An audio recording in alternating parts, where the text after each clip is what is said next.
Hello, welcome to the November 15th, 2022 Club Cubase live stream. I'm going to do a quick audio test and make sure everything is coming through as expected on my end. And then we will go ahead and begin. Bear with me just for a second. Hello, welcome to the... All right, everything sounds fine on my monitoring computer. My name is Greg Undo, and I am the host of the live stream today. If you have not attended a live stream before, how it works is you can submit questions in the chat field or simply email questions in advance to clubcubase@steinberg.de. When asking questions, if you could specify which level of Cubase you're running, so whether it's Cubase LE, AI, Elements, Artist Pro, or other Steinberg programs, which version number, so if you're running 10, 10.5, 11, or 12, and which operating system. We should have a breakdown of all of the topics covered in today's live stream, indexed and pinned to the top of the comments field later tonight. But if you wanted to search for topics that have been covered in previous live streams, you could go to cubaseindex.com. And we want to thank Jan for coming up with that site. It's a wonderful resource for the Steinberg community. Another wonderful resource for the Steinberg community is the Cubase Nation Discord, and Jazz Dude does a lot of work compiling relevant tutorials for that site. So I'll give a special thanks to him. Also, we have two people that serve as moderators for the live stream. So we have Agent K and Jazz Dude are not Steinberg employees, but they just do it to make it a better community. So we want to give a special thanks to them as well. All right. My ability to answer all the questions in real time will soon be eclipsed. I will try my best throughout the live stream to catch up. If you don't see an immediate response to your question, please feel free to if we could try to avoid asking the same question repeatedly, that would be helpful. So, and once again, my name is Greg Undo. I work as a product specialist for Yamaha Corporation of America, which is the U.S. distributor for Steinberg products. And I'm presenting from outside Washington, D.C. area in Alexandria, Virginia. So if you're watching the live stream live, please feel free to introduce yourself and tell us where you're from. All right, so with that, we will go ahead and begin. I think a couple of questions may have been cut off. All right, so we had one question that was kind of submitted in advance, and I had copied it over just in case it got cut off.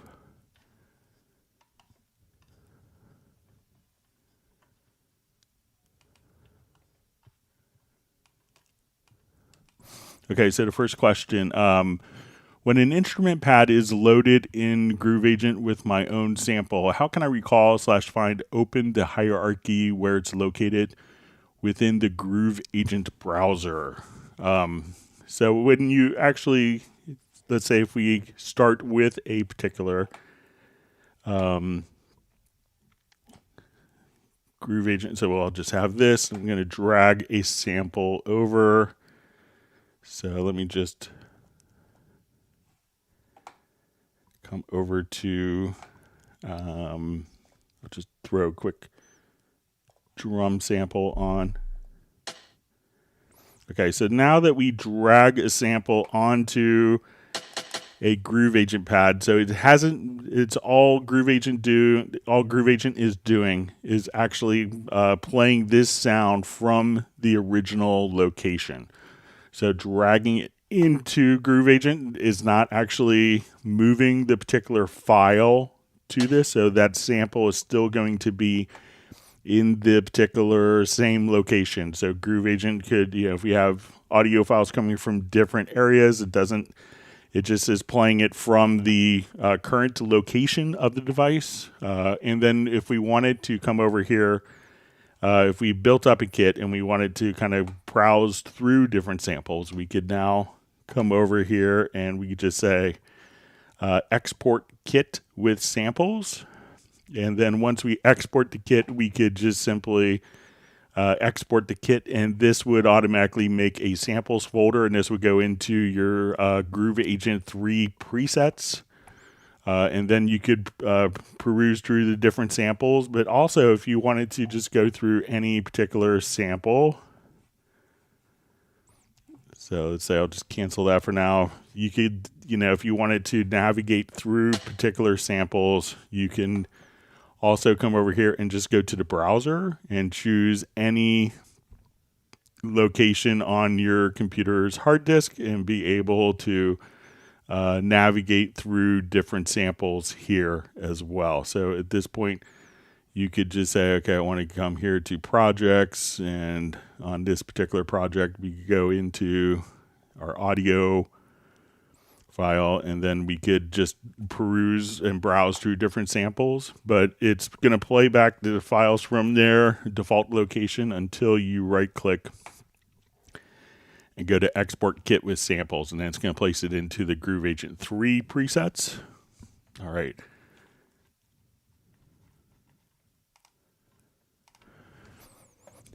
All right, so we have a question. What metering scale should I be using for YouTube videos on Cubase 12 Pro? So probably, I think what a lot of people are using for YouTube is when we go into the meter and go into the loudness, it's probably going to be -14 was kind of the last time I had checked. So let's say if we come over here to our loudness settings, I would set the reference here to probably -14 and use that. But you could check just to see what the latest metering options are, or optimum meter settings.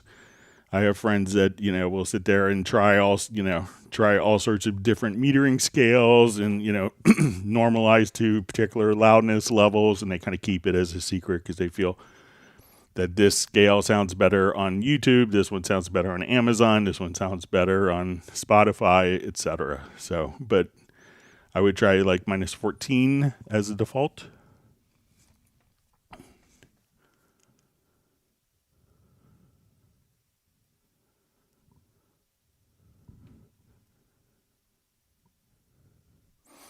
All right, so we see, okay, from Weak Tree Music, explain +3 digital, 3 dB digital scale in the mastering meter. So, sometimes realize that when we are a lot of times we could choose kind of our different metering scale. So let's come over here and we'll choose when we go to like our dB meters, that we can choose to have different digital scale. So we can have full digital scale. So a lot of times when we're actually outputting 0 dB, it's the actual level will be -18. So in this way, so you could have, levels that go beyond 0 dB because it's actually kind of transmitting a -18 dB signal level. So you could have the option of, when we get to +3 dB, that you could see the extra, dB scales there, or if you wanted to choose +12 dB, you could do that. So it just gives you kind of additional metering options that can show you kind of more of the extended range that's available to you.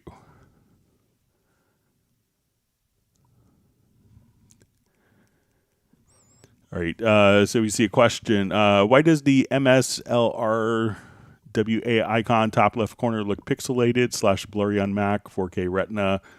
Would it be possible to have full screen mode on a Mac in the future? So to me, this doesn't look pixelated or blurry on my system. So I'm not sure if it's like maybe a particular monitor, but I'm running it on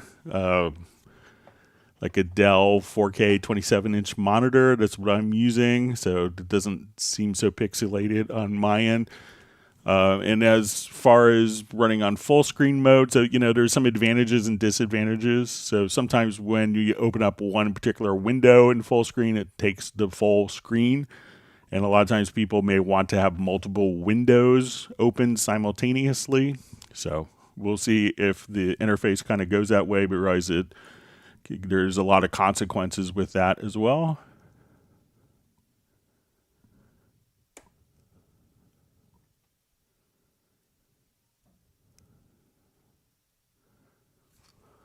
All right, so we see from Mr. O says, "Hi, Greg.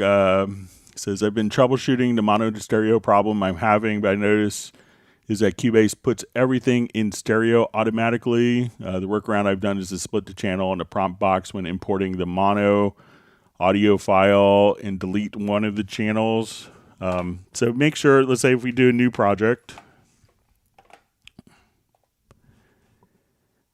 So I don't think I have this particular issue. So let's say we add an audio track and we're going to choose this to be mono. Okay, and I want to come over to, let's go to my media. We'll go to the file browser and let's go to projects.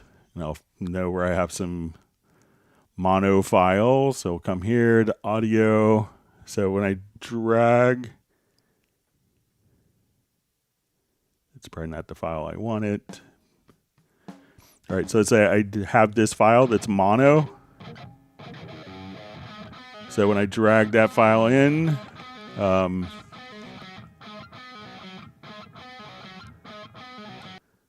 it's mono. When I drag it to, let's say, a sampler track, at this point,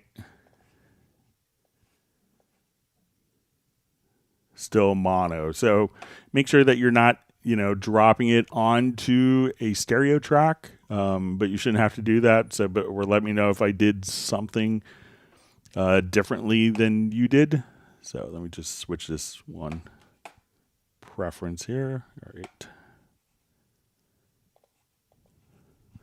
So, but everything kind of seems to work as expected, but let me know if I did something different. All right, so we have Uno Momento checking in from Finland. We have Stefan from Sweden. Benny also from Sweden. All right, you see Agent K and Jazz Dude on. We have Cubase Index. So we want to thank Jan from Stockholm for all the great work he does.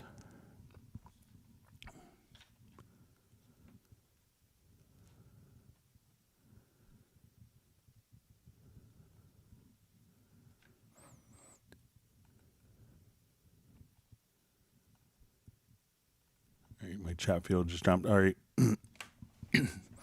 Okay, so we see a question from Dallas LaRue. Says, with the volume on my guitar pickups all the way up, but with the level in my interface all the way down and high Z off and no plugins, the input channel still clips.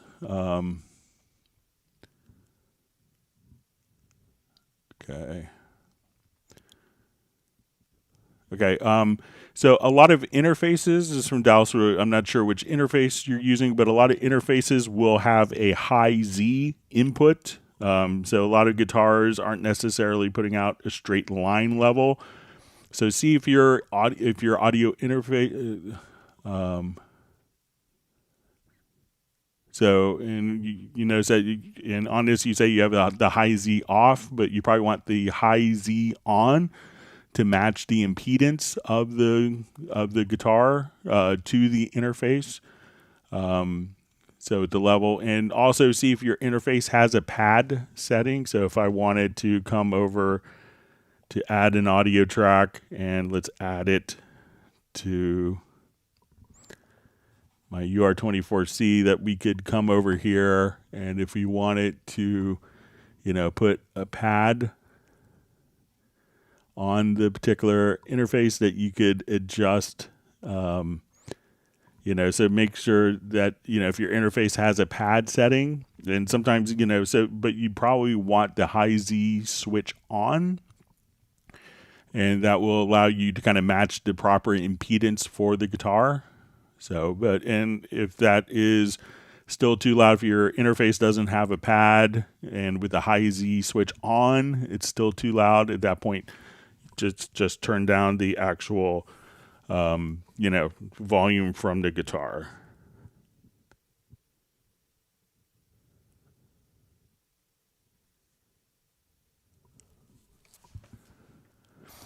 All right. All right, we have John Costigan checking in from Wisconsin.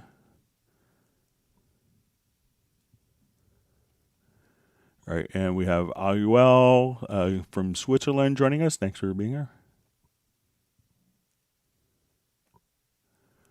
All right, so we have a question from Gus Gomez. Any way to put all shortcut like Pro Tools, So if you come to your key commands, you can come over here and go to presets, and you can try loading up the Pro Tools key commands. But realize that there's probably, functions in Cubase that aren't in the other program. So, and some settings may already be working, but again, there's a preset. So come over to key commands to, again, just come and try loading up the Pro Tools key commands.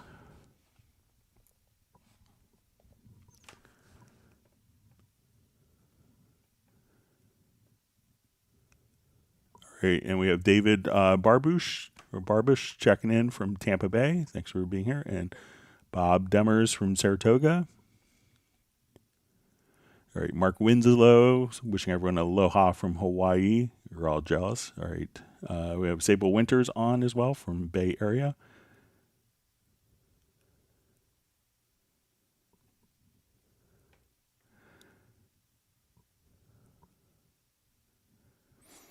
All right, so we see a question from Patrick Emanuel A.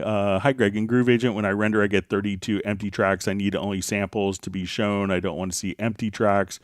I also want rendered samples to go to separate folder. Shows how. So, if you're launching Groove Agent from a MIDI track, so when we come over here, let's say if I start off with my VSTi here, and we go to the rack, and I go to Groove Agent. So when we have a MIDI track, Cubase doesn't necessarily know from this track what outputs are actually being utilized. So it will print all of the outputs because, it's better to have all the outputs rendered than none of the outputs rendered. So, but to alleviate this, if we actually go to a project where we have multiple outputs in Groove Agent, and we're starting from an instrument track. So if you start from an instrument track, this will make more sense.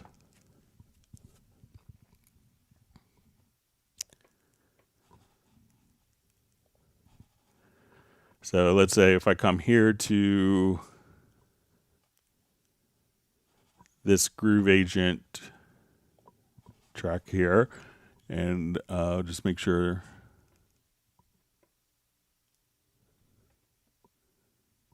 All right. All right, and we just see I don't want to see empty tracks. Also, I want rendered samples to go to a separate folder. All right, so if we wanted this to come, let's say I'm playing this particular pattern, and I will now come over here and take the kicks, and let's route these to different outputs.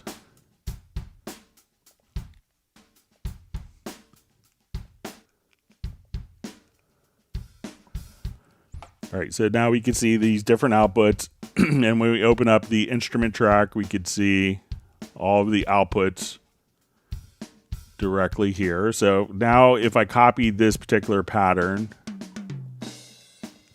to the project window, and now if I wanted to render that, so now that the instrument track is rendered and Cubase knows exactly from the instrument track what outputs are being sent.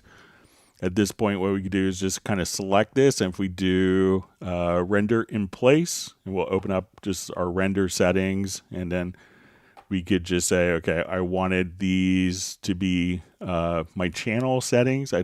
So we do our channel settings, and we could choose to mute the source events. So I'll choose render. And now we could have each of the different tracks rendered to its own folder.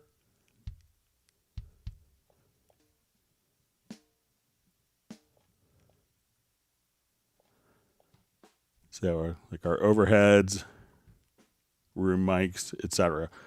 And then if you wanted to put those into a folder, you could just, right click here and move selected tracks to new folder if you needed to. So let me know if that's helpful, but start with an instrument track, and that will probably make most sense, and that will kind of eliminate the need of rendering empty tracks, because MIDI track doesn't know, doesn't have a correlation to what audio output is being sent.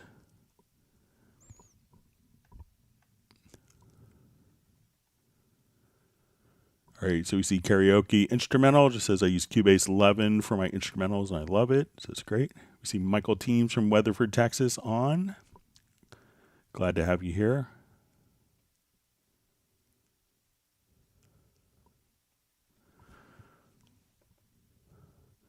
All right, so we see, hi Greg, what's the key question from Jeweler the Rocket? What's the key command to cut a piece of audio when using the selector tool, the one that turns blue? So if we have like a piece of audio that we want to cut, all you have to do is go to the bottom area and hold down the Alt or Option key, and then you could split, and then you could just, so let me know if that's what you want to do. So if I want to split right here, I could just, again, go to the bottom area, and then I have my snap turned on. But if we just want to come over here, go to the very bottom, and then you can split wherever you want. So let me know if that's what you wanted to do.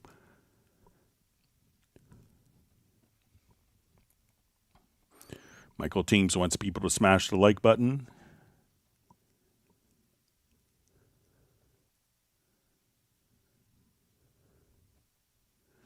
All right, so we have Leon saying hi. So thanks for being on. Saying hi to me and everyone.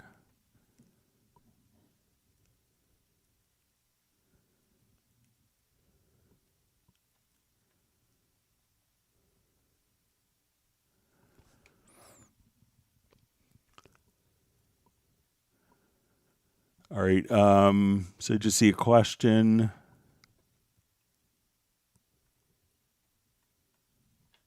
All right, chat field just jumped. All right, so from Patrick, it says, delete overlap is enabled. I mistakenly moved my MIDI parts or deleted. Can I get to deleted parts again without Control Z? I need, like, I extend my MIDI. I should appear without disabling delete overlaps. So let's give it a shot. All right, so I'm going to turn on delete overlaps from my preferences.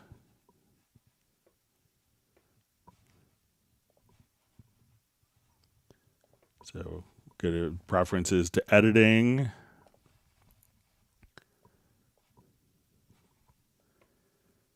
All right, so I'm going to cut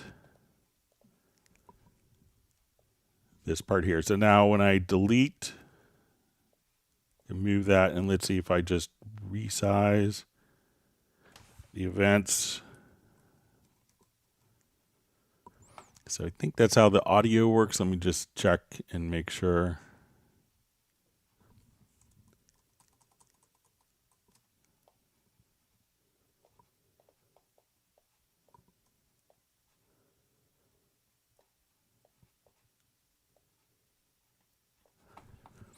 Yeah, so the MIDI might be handled differently, but there is, but let's see if we could come over.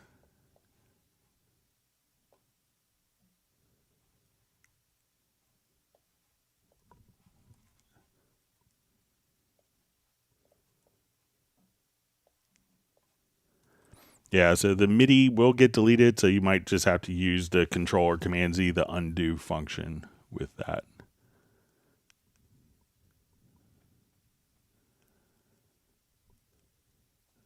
All right, wonderful to see John Costigan. He's saying hello to Michael Teams. All right, we have Alexander Plasko.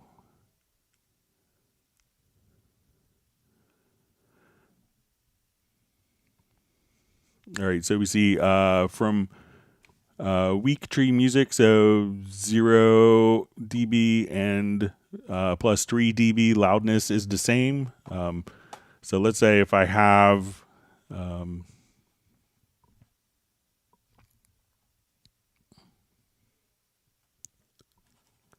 right, so say if I wanted to look at, so it's not going to be the same, but I'll just unmute this and I'll just solo this just for demonstration. I'll turn the volume down.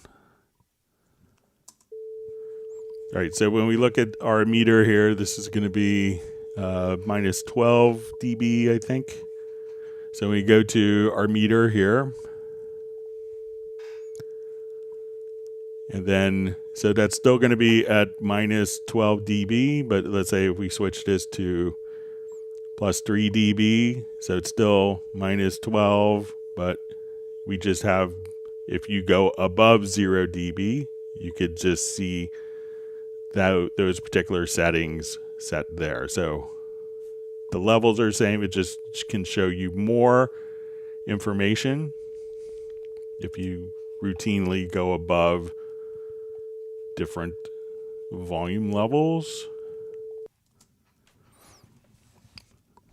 Hang on, just make a quick adjustment to my mic.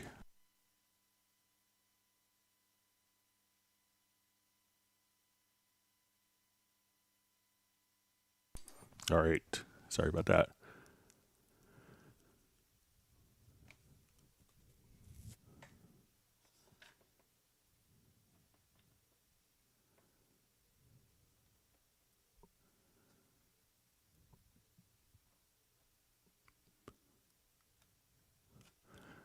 All right, so we see from Ed Rugman says, anyone got any gain staging starting values they use on tips when starting a mix from scratch, bass and kick, VU meter at minus 14 LUFS.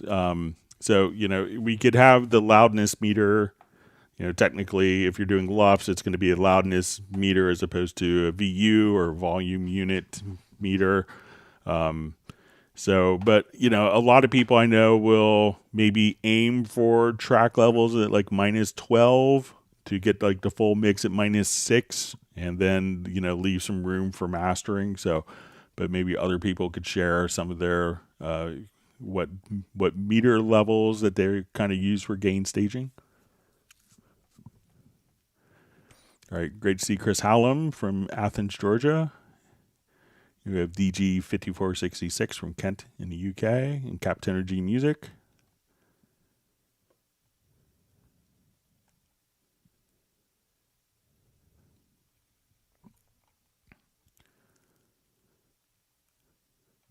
All right, so for a question from Jeweler to Rocket, I was trying to match the meter in supervision to match the speed to show the RMS and peaks faster in real time by adjusting the resolution configuration.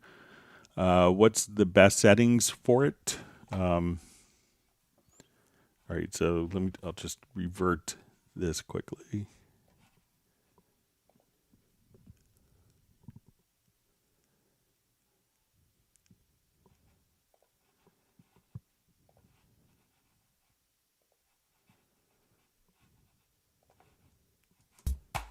All right, so say we have our meters here. I'll just go to my inserts.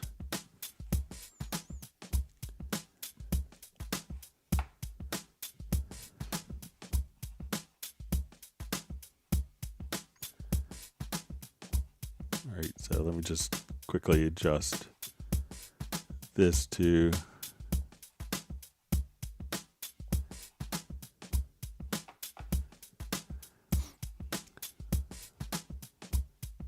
and I'll add a couple other level meters here.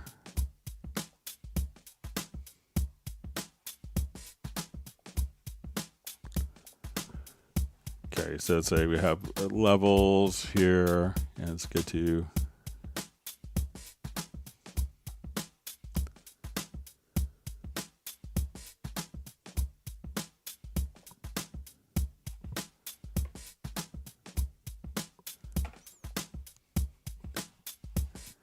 just switch this over here to loudness so we can see that.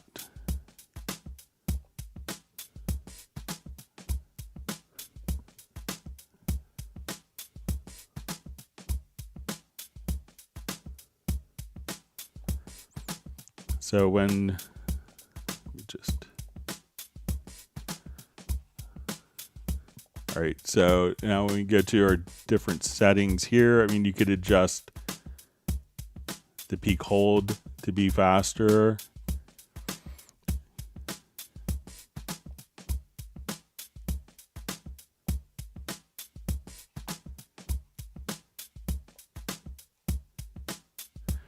So here you could kind of adjust, the RMS resolution and kind of depending on the source, but also just the peak hold. So if you wanted that to go faster, you could just kind of switch, those adjustments there. So let's say if you go just do internal, you also can adjust kind of, just the clipping meters here.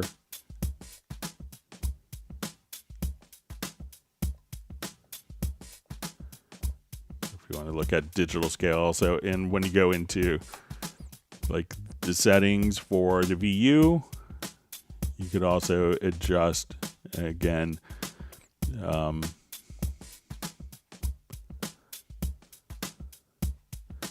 So if you wanted to come over here to, some of the different settings for adjusting kind of the responsiveness of the meters. And if you wanted that to be more peak or RMS or VU, you could adjust accordingly.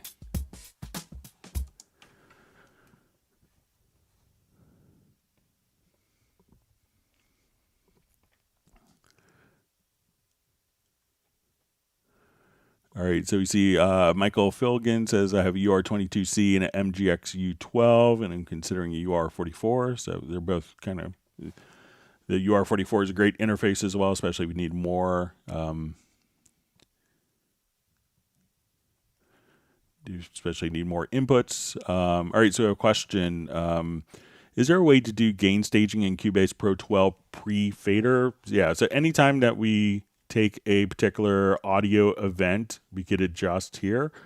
When we go to the channel settings, we could also adjust gain here, and this is pre-fader as well. So you can get an additional 48 dB of gain directly from the pre-section. So if you wanted to do this, we could, invert the phase or polarity. We could also just come here and adjust gain kind of pre-fader with that. So either the clip gain, we could also just grab the pencil tool and draw in volume changes accordingly, or just globally raise it here pre-fader, or within the pre-section of the mixer. And if you look at this in the full mixer area, you may have to activate the pre-rack. So when you come over here, you could adjust gain before it hits the fader, and then you can see it a little better visually there.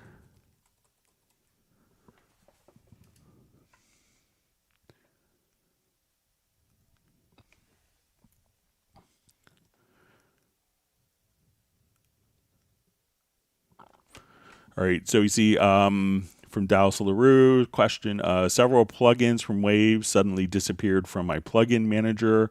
It shows them still activated on Wave Central. So make sure that they didn't get put into the block list. So if you go to your studio menu, and then you'll see VST plugin manager, you'll probably see, make sure that they're not on the block list. And if it's in the block list, it's because it was kind of, maybe considered like it kind of failed a stability test. So, and you can often kind of go and select a block list plugin and reactivate it. So see if it's in the block list and if it could be reactivated there.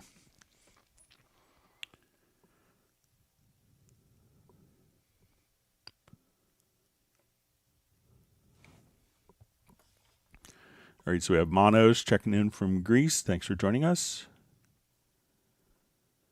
All right, and great to see Jackshot Records from British Columbia.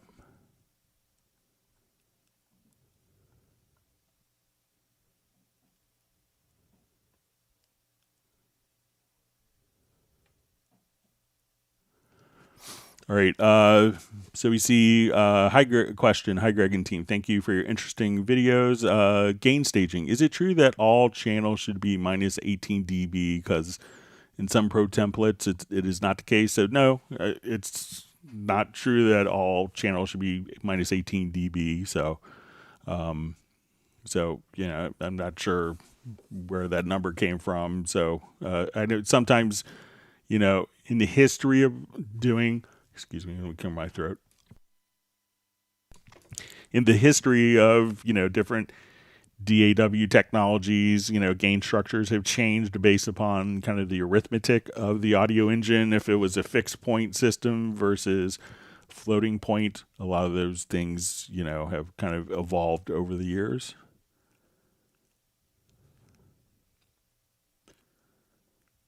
All right, we see Kerwin Young is on, so welcome from Atlanta. He's getting his new computer up and running. He's tweaking his new scoring template in Nuendo 12. That's great.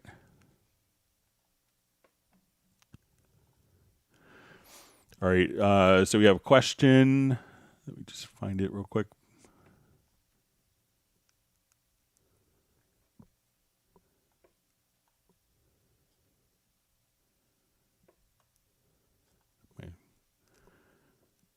All right, so the question is, my UR24C is no longer showing in the inspector. How do I get it back? So one is to make sure that you have an audio track that has an input. So let's say if I come here and I add an audio track, I may not see the input, but you want to, first of all, make sure that you're in direct monitoring. So select the interface here and make sure that direct monitoring is engaged. And when we go to add an audio track, let's set a particular input from the device. So once we do that, now that an input from the device is defined as the input, it shows up. But if I switch this to no bus, we see that the UR24C disappears because there's nothing to really route it to. So I say, okay, let's go to this input and make sure that you have an input in your audio connections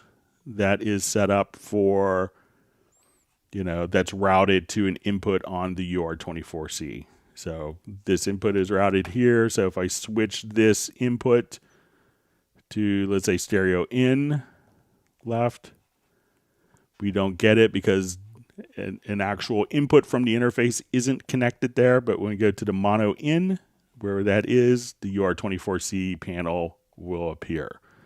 So make sure that you're in direct monitoring and that you have an input defined in your audio connections to an actual connection on the UR24C, and that is set for the track. And then you should see the UR24C options return.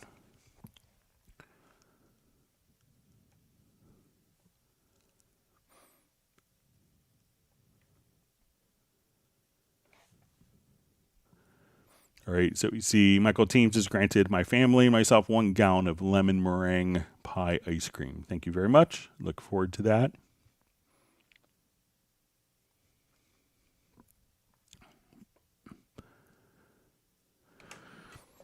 All right, so we see from Captain Energy Music, hey there, Greg. When did Absolute 5 come out? Trying to gauge about when 6 might happen to see if I should buy the upgrade now or wait. So I think it came out in the springtime, maybe April-ish or so, if memory serves right. So I think that's when it came out. So I think it came out last spring. So.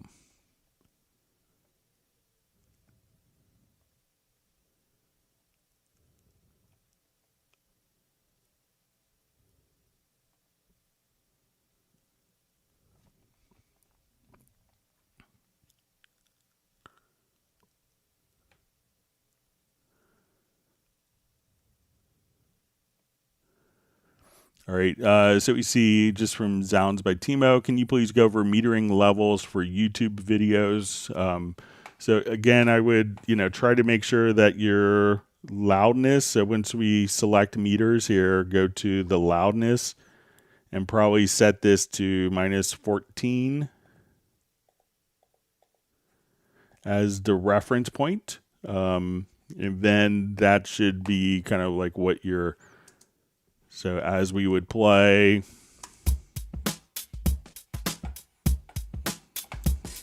so at this point, if I wanted this to, I may want to make sure that I'm not peaking over -14. So again, you want to make sure that you're in the loudness meters, but check again with whatever YouTube recommends, because sometimes these standards are great because there's so many of them and they constantly evolve. But just kind of check that as well.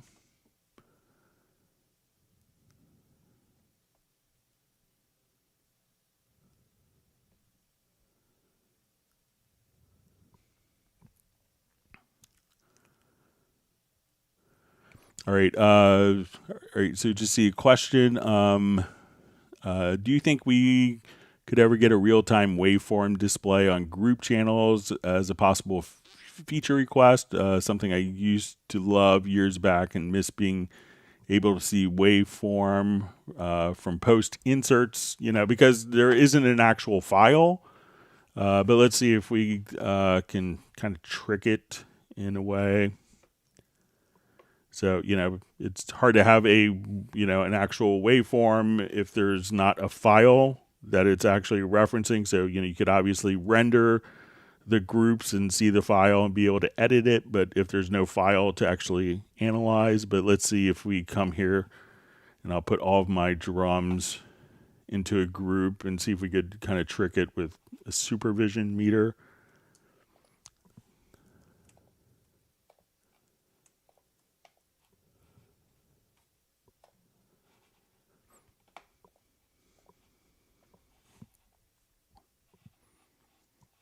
All right, so I'll just solo my group here.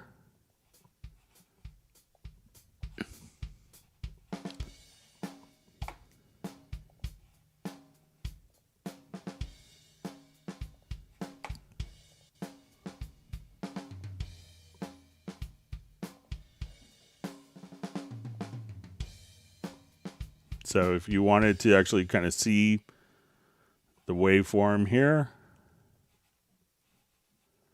you could just put on and let's see if I add a bunch of EQ.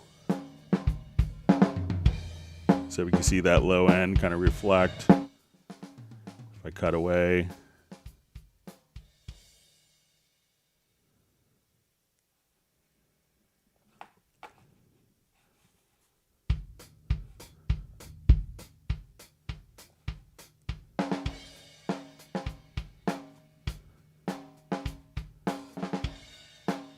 And let's see if I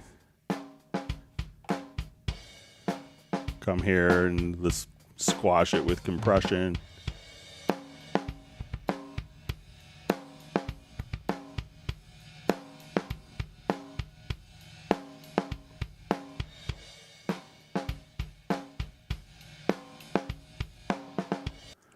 So it'll give you kind of a waveform, but again, it's, if you rendered it, you could see the waveform, but, I think it makes sense that since there's no file to do it, but you could, see if using the supervision works for you. Let's see, Captenergy Music just wants to know if anyone in the U.S. has special Thanksgiving plans. So just a quick reminder, next week, next Friday, we probably won't have a live stream because it's a holiday in the United States. So we'll have one this Friday, but a week from Friday. So just a quick heads up. So thanks for reminding me on that topic, Captenergy Music.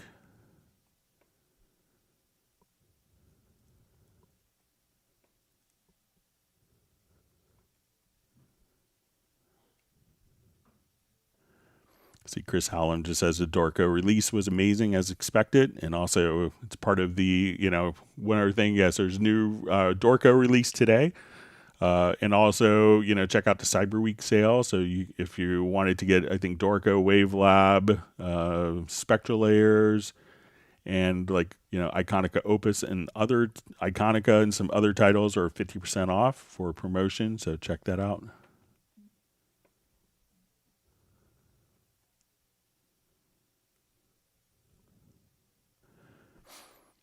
Okay, so we see kind of a clarification from Jeweler to Rocket. It says, the range selection tool, how to cut a piece of audio while using it. There's a key command for it. So if you wanted to split the audio, I think it's just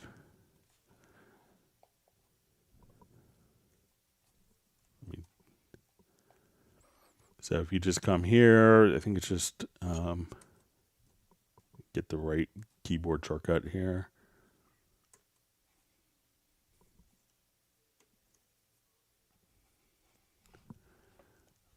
But if you go to, let me just see if,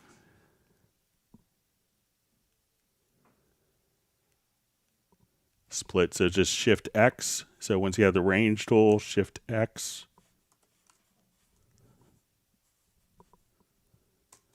And then that will automatically split. So let me know if that's what you want, Jeweler to Rocket. So I select with the range and then hit Shift X. And then the range will be split into its own event, just like that.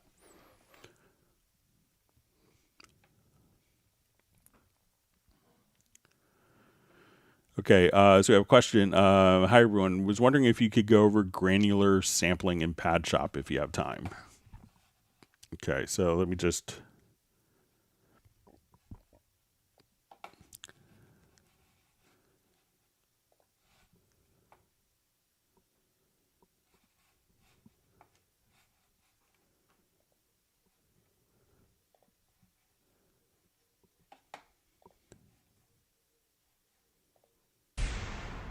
All right, so say I have this, and I'm going to open up an instance of, and I'm not a Pad Shop expert, but you could always watch Gary Gibbons' videos. He's like a Pad Shop genius. But we'll show you how you could kind of get stuff in. So say we go to Pad Shop, and it's a granular synth.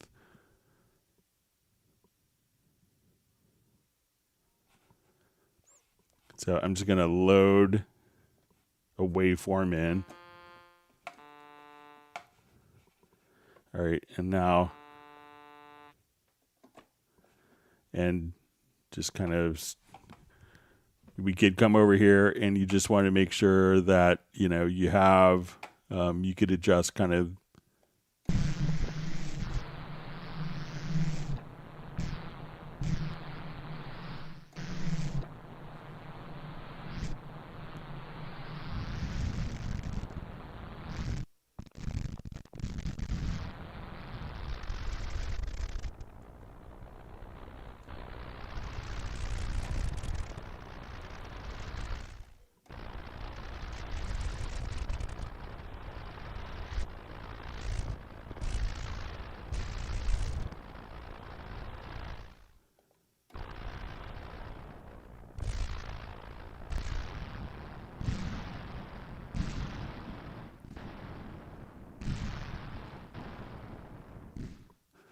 so, but kind of any normal sound you could just drag and drop.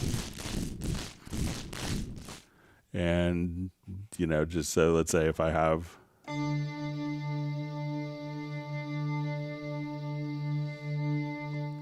and I'll just kind of drag this.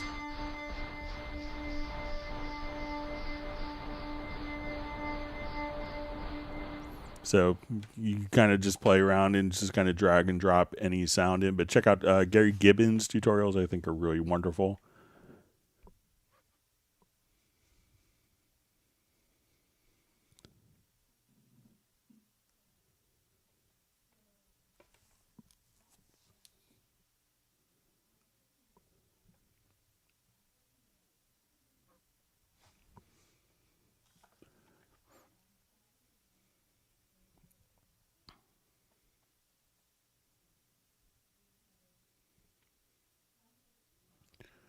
All right, so you see from Bad Rockman, it says the waveform was created under the playhead in real time as it moved. It was a great feature in our DAW. So, you know, you could probably do just a similar thing. So let me know if the supervision meter is helpful. So.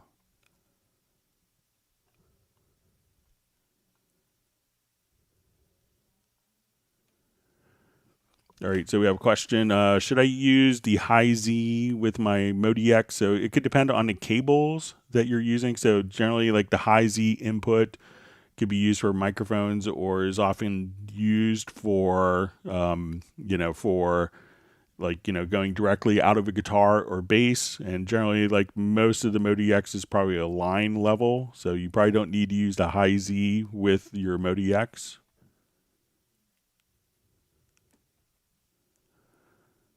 All right, so we have Esteban Carlos Benson. So I know Esteban, I think he was the one last time just on the MIDI remote about finding the, what MIDI message was actually being transmitted. So, and I think we got it at the end, but just in case, I just wanted. So let's say if I move a particular value here, we could see the, I got this, my fader box woke up. But as I move a particular fader, I could see what MIDI CC and what MIDI channel it's on by default here. So, and if I want to click here, we could just see the exact value of the fader and what the CC value is there. So you could see that directly within the MIDI remote. So if you just click here in the MIDI, you could just see kind of the MIDI monitor for the input controls. So let me know if that makes sense. Sorry I couldn't get it working last time. My unit was just not cooperating.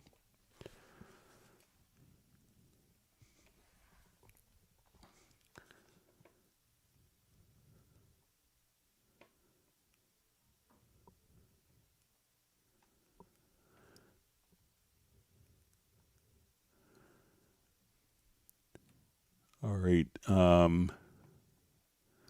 So question, I created an input bus that receives audio from two new inputs. When I create it, it automatically places a new audio track. When I receive signal, it plays back through both, which sounds odd.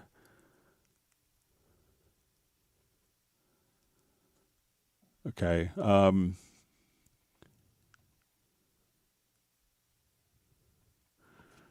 Okay, so let's say so I'm not sure if you're doing the input bus specifically from like an external instrument or a group of instruments. All right, so when I do a new project,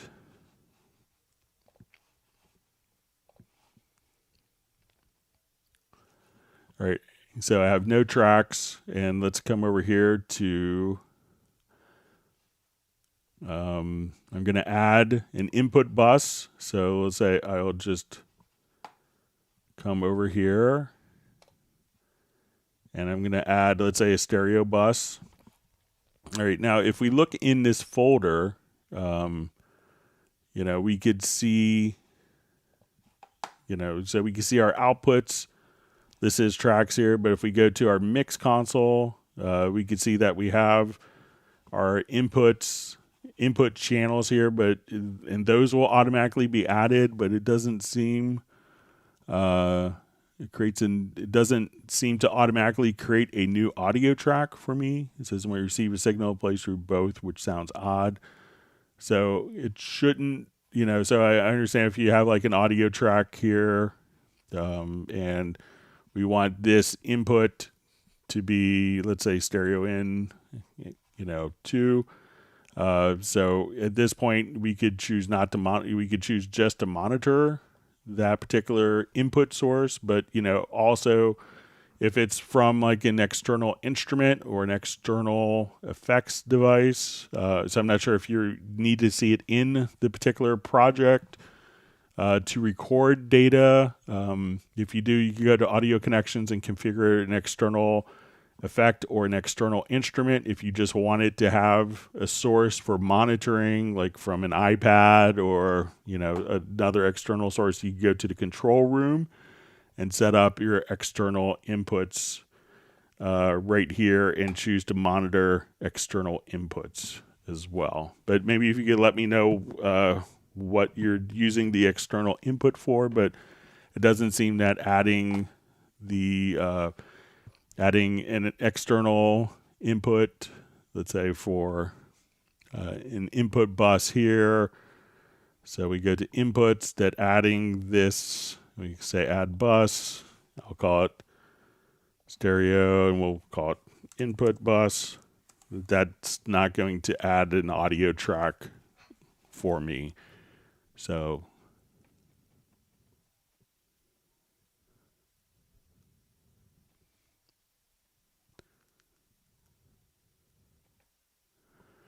All right, so we see Alexander Plasko just saying, Greg, please thank them for the sale. I finally have Wavelab 11.1 and grabbed his Zaria too, so it's great.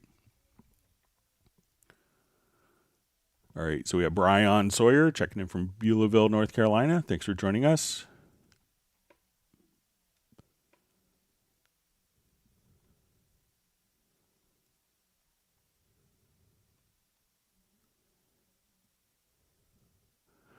All right, so we see from, it's just a question, how well would the Cubase 12 UI fit on a 13-inch MacBook Air or a 14-inch MacBook Pro? So, I always want to, I think the MacBook Air, just their resolution, I think is really poor. So I would go for the 14-inch. I see lots of guys that are using MacBook Airs, and it always kind of looks like this, and it's, it's just the resolution is kind of fixed. Sometimes when you go to, the Apple operating system and you look at the display, and I have mine connected to an external monitor, but if you could get it to be like a 1920 by 1080, I know lots of people are running on 14-inch. I think I have, let me see if mine's a 14 or 15, so I don't have any. Let's see if it indicates. I always run mine kind of closed. Mine, I think, is a 15-inch, but I know lots of people are running on 14-inch, and that, I think, gives you, I haven't tried a MacBook Air, but you want to be able to run, ideally, a resolution. The resolution I'm using is 1920 by 1080, and sometimes Mac OS, they give you like big, medium, small, so it's not really helpful. But if you could get it, and sometimes there may be utilities that will allow you to specify a specific resolution, but see what resolution you could get. And you want it to be closer to 1920 by 1080 than 1370, 1368 by 766 or whatever it is. All right, so we see C. Cone just sending greetings from Germany. Thanks for that.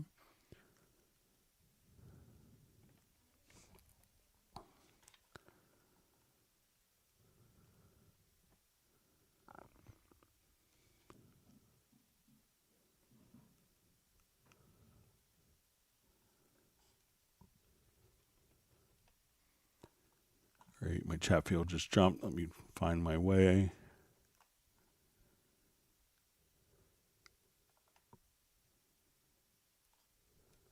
All right.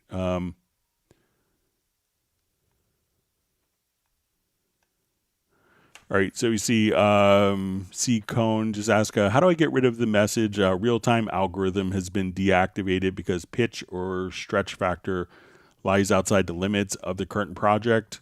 Keeps popping up. What's going on there? So one thing to do is just to, if you go to preferences, and this when you go to editing audio, you could maybe with the time stretch tool, maybe switch this. There's kind of different warping algorithms. So make sure that you could try making sure that this is set to elastic. Sometimes when you go into Very Audio, it's going to switch it to a different algorithm. And that algorithm is used for the pitch correction and pitch detection. And if you do like a change, like, okay, I want to take this audio file from 100 beats a minute to 200 beats a minute, then that could cause issues. But you could go, once you have an audio file in the project, just try to come over. You could select the particular algorithm from here. So you could switch it to a different algorithm, go into the pool window, and you could see the algorithm here or the default algorithm. So it could be that if you're doing kind of like an extensive time stretching after doing Very Audio, that you may get that message as well. And also check to make sure that you have your default algorithm set to probably like an elastic.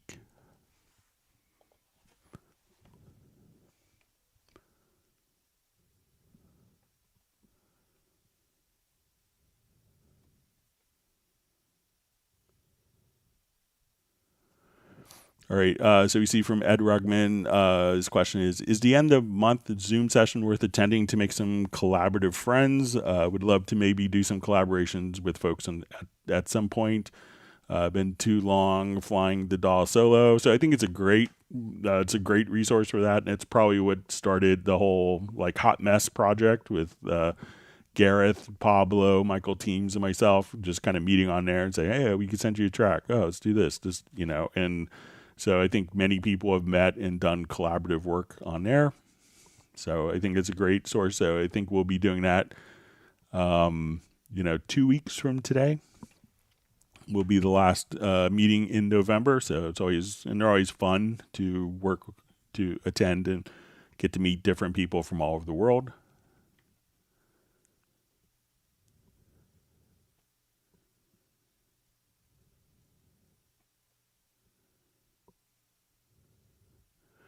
All right, so David Barbush is just saying the Waves things happened to him, not on the block list, but I had to update Wave Central and reinstall his plugin. So thanks for sharing that.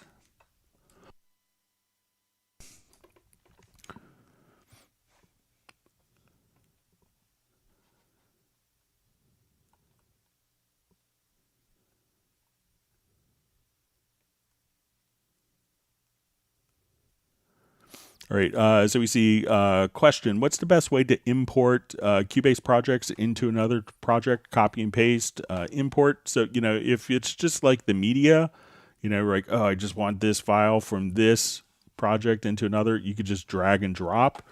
But you could also just come over to go to import and let's go to tracks from project. And I think that this makes a lot of sense. So let's say, okay, we're going to go to this, and then we could select all the tracks. We could, choose to include or exclude the events and parts. We could also go to channel and inspector settings. We could also, not import the automation. We could import them at the absolute position, relative, or at the cursor. So I think that, and we could also just say, okay, I want to select matching. So we could actually, if you have like the name base, it'll actually import the settings into if both projects have a base, or you could choose to make it into a new track. So I think that, for more complex scenarios that, the import tracks from project will generally always work and give you a lot of flexibility. But if you just want like, oh, I have, this audio file in this project, I just want to drag it over, just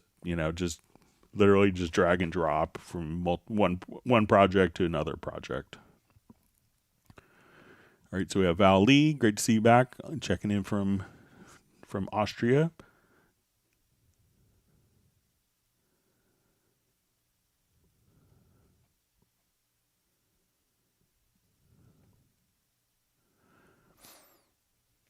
All right. All right. So we have question. Hi, Greg from Paris. Question. I discovered yesterday in the pool that some of my audio tracks were recorded with a negative origin time. What settings should I modify to avoid that? So it could be, if you have something that's recorded at a negative origin time. So I'm not sure if it was actually recorded at a negative, so if there is I'll just do a new project and we'll see if we can create a negative origin time.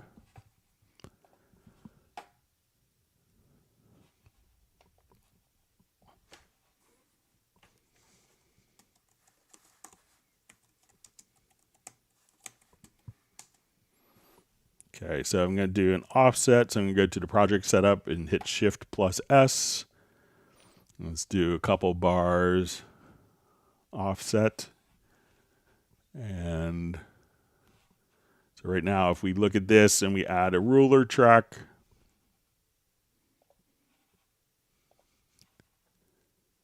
and we'll switch this to seconds.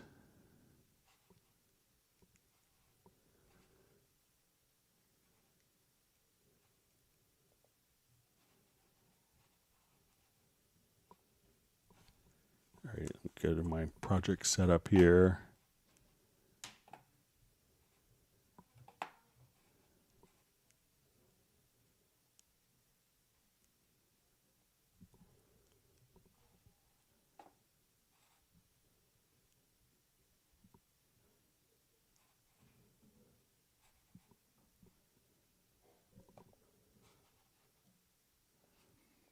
Okay, so let's say if we record audio now.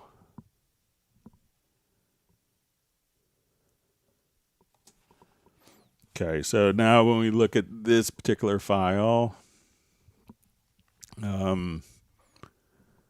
so since we had kind of a negative offset in the project setup, when we go to our pool window and we look at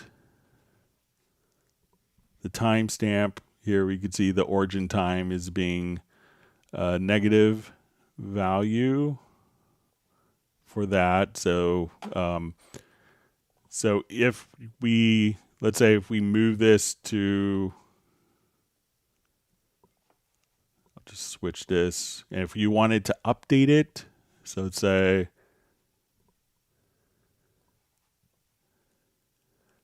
I move it to here. So now we are at 1 minute and 2 seconds. So if I wanted to update that at this point, we could just select the file and update the origin. And now that we go to the pool window and we look at the origin, that we could actually see our origin time here as being kind of in positive. So maybe it was just recorded, but if you want it to update the origin time, again, just select the, move the event and go to audio, and then you could just click on update origin, and that should, put the current value on it.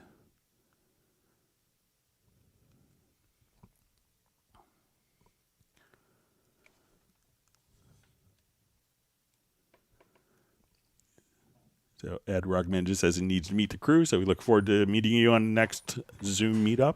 So again, it'll be 2 weeks from today, I guess the 29th.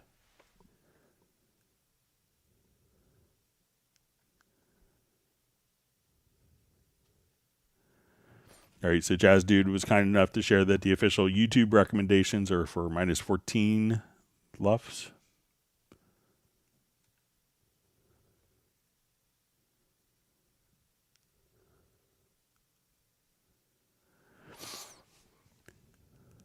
All right, so we see Patrick just saying, it's okay, it didn't work that way, but I make beat, or maybe best used to cut paste things everywhere, so delete overlap option is go-to for me, but is there any way to always have backups for MIDI recording? So what some people do, if you have like a number of different MIDI, if you have like, let's say, MIDI data on a particular track,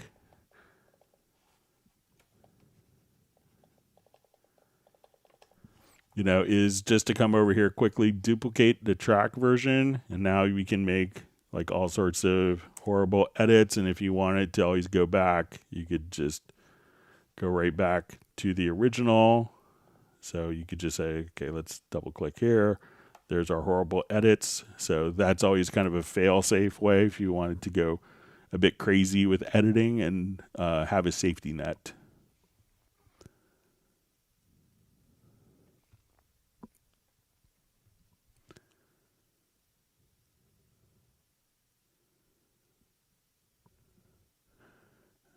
All right, so we have Kennedy checking in from Tennessee. So thanks for joining us. He's happy to see the ice cream.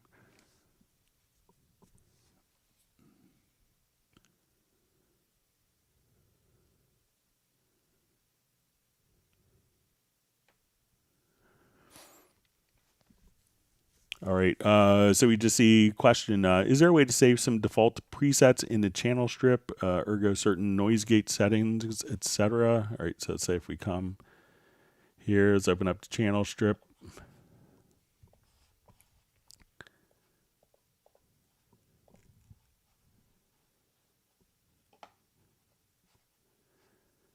All right, so I think if we come here,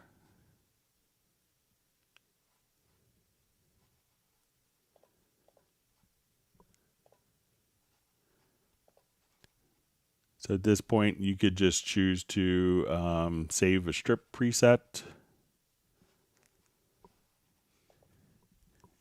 And at this point, we'll just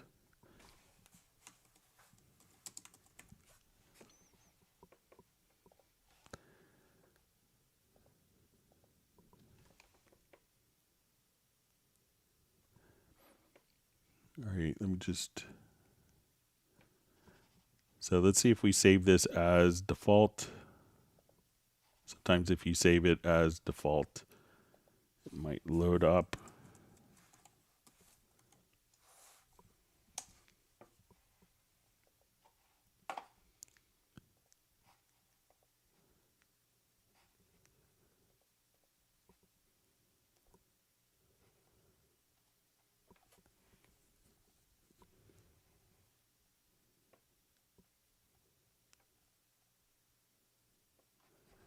Okay, and let's see if I add another channel, if this shows up. I've kind of asked for similar stuff as well. So let's say add an audio track. So it doesn't look like it's default setting, but if you start from a template or just simply save, save it as a track preset. So if you wanted to come here, you could just say, okay, I wanted that particular channel strip preset. And then you could even, I think, just drag these on. So let's see if we come to our control room, let's go to presets and go to strip presets, that we could just drag these right on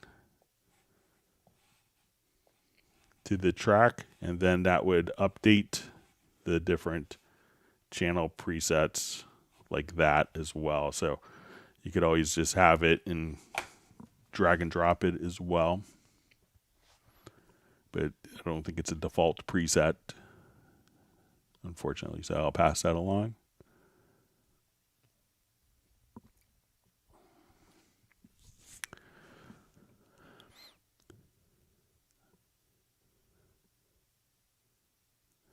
Okay, we have a question from Patrick. Is it possible to extract groove from one loop and apply to other samples, or any inbuilt groove samples to apply? So, we could do this kind of very easily. So let's say we come over and we want to take a groove. So I'll just find a quick loop.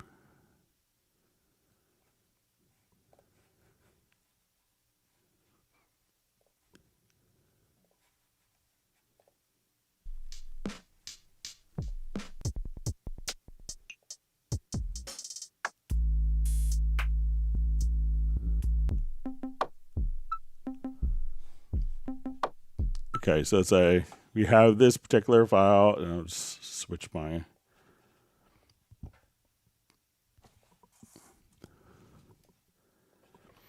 So once we double click and we're in the editor, so we go to our sample editor, let's go to hit points, and we could just kind of find our hit points like so, and then we can create a groove. And then when we go to our quantize panel, this groove is automatically added. So if I wanted to take like a different groove, I could say, okay, we're going to take this and we'll make sure that audio warp is enabled. And now I could just move this over visually. I could just apply the quantize from one groove to another. So it's just stored as a quantize preset. So you could just save that easily. And there's different tools for adding, grooves to different stuff. So that's how you could extract it. So just double click, go into the sample editor. And once you do the edit hit points, click on a create and go to groove right there. Then it's automatically populated right over here.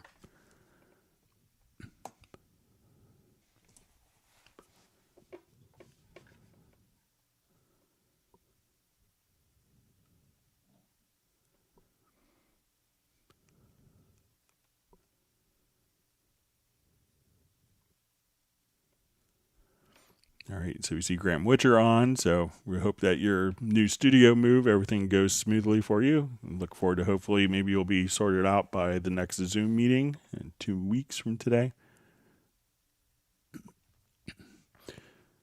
All right, so we have a question from Bob Demers. When you split audio, how do you know if it's split at a zero crossing or not, and how do you fix that? So we could activate snap to zero crossing right here on the project window. So now if we zoom in,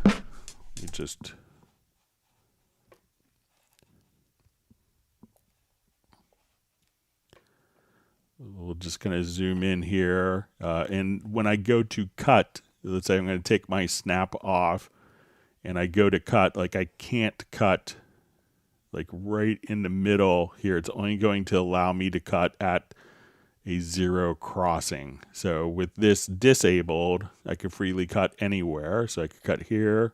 Not a good idea probably. But once this is enabled, now I could just cut and it'll only allow me to cut at a zero crossing. And if you kind of did it inadvertently, let's say you cut, what you could do is just come here and do a,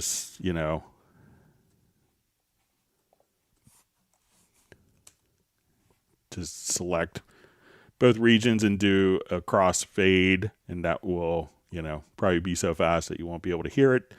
But, if you just have the zero crossfade turned on here, at that point, it will allow you to only cut at the zero cross point.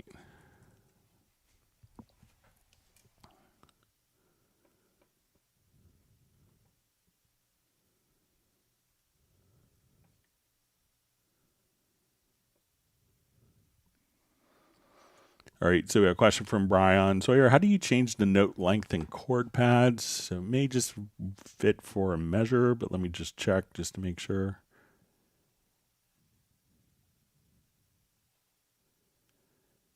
So I think I have some in this project here.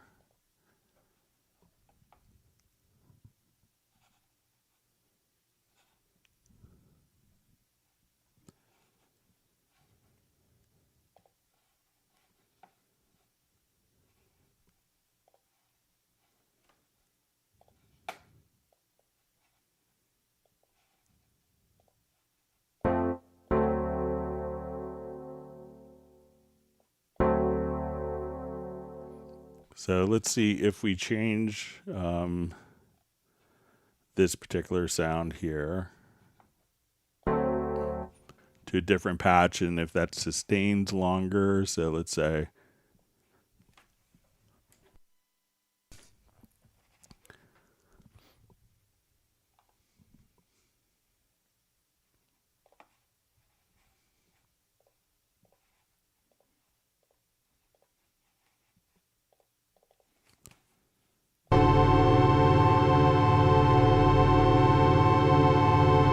so it will kind of play back kind of, but the actual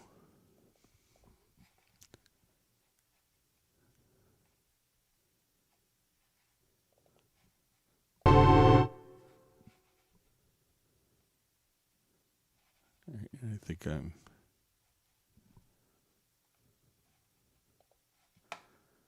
but let's say if I drag this onto the project, I think it may just last for one bar. And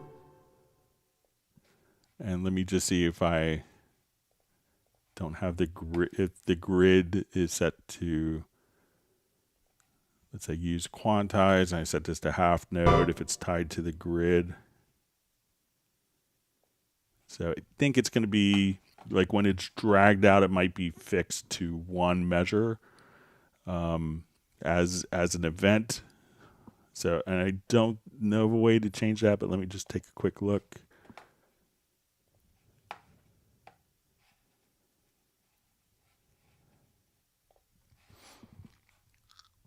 Let me just see if there's any settings.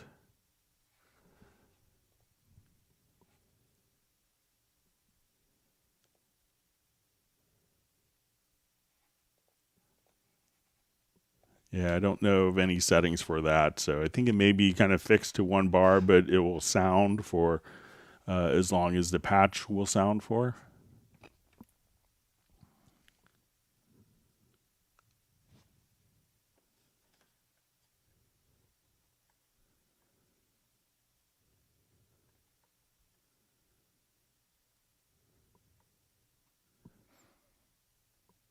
All right, wonderful to see Nick on as well from the UK.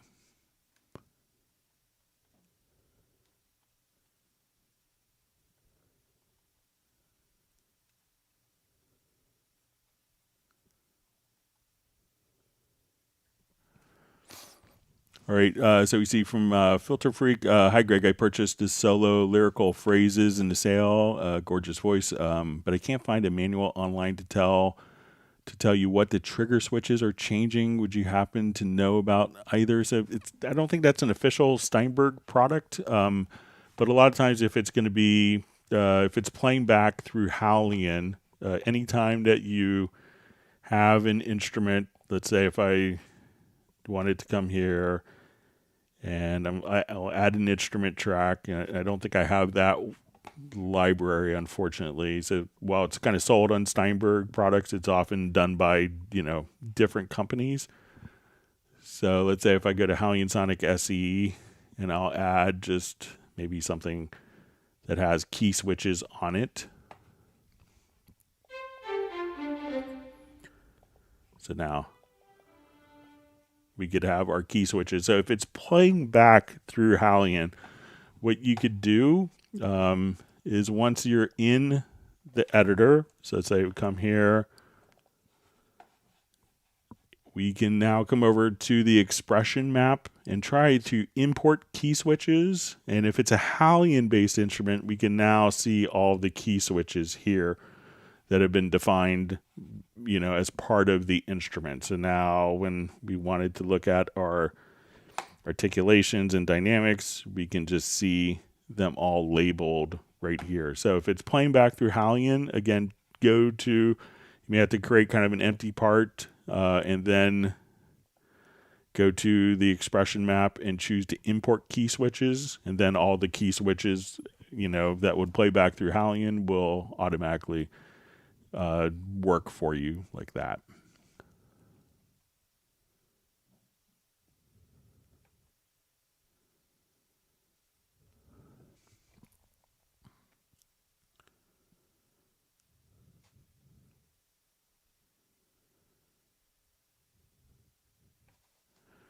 All right, so we see from Stefan Carlos Benson, says about the input bus. So it says it's an input bus receiving signals from an ADAT.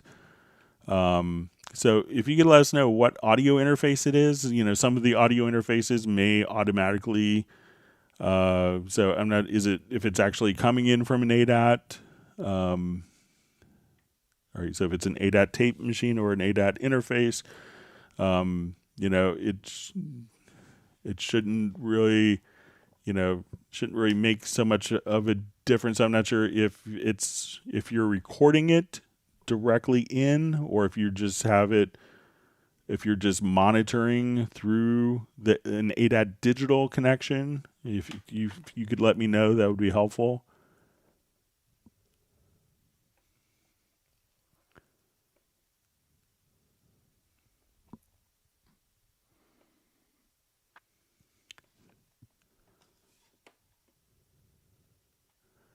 All right, wonderful to see Gerald Ely from Martinez, California. Thanks for joining us. All right, reading through comments.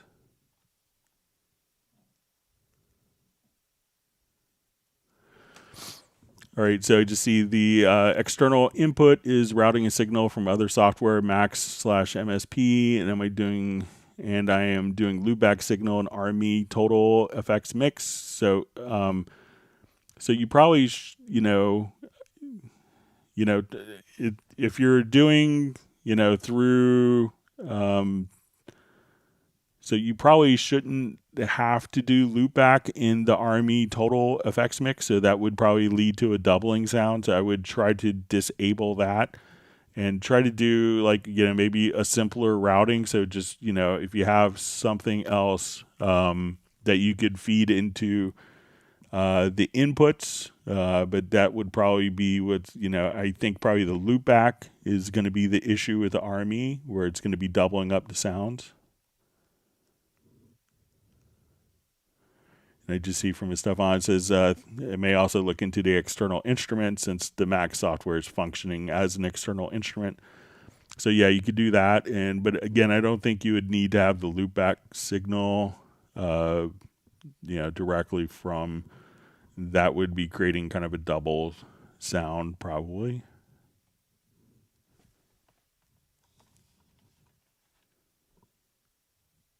See that Michael Teams has turned the heat on in the studio today, probably for the first time. So.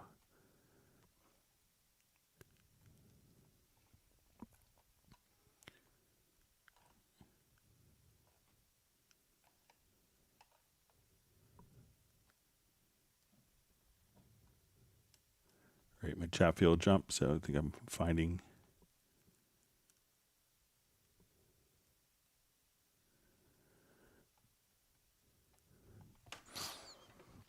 All right. So we see about the display resolution on a Mac. So it says the M2 MacBook Air has 2560 by 1664 native resolution at 224 pixels per inch. So sometimes I get this from MacBook, especially on previous generation MacBook Airs. Well, it has a resolution that's higher.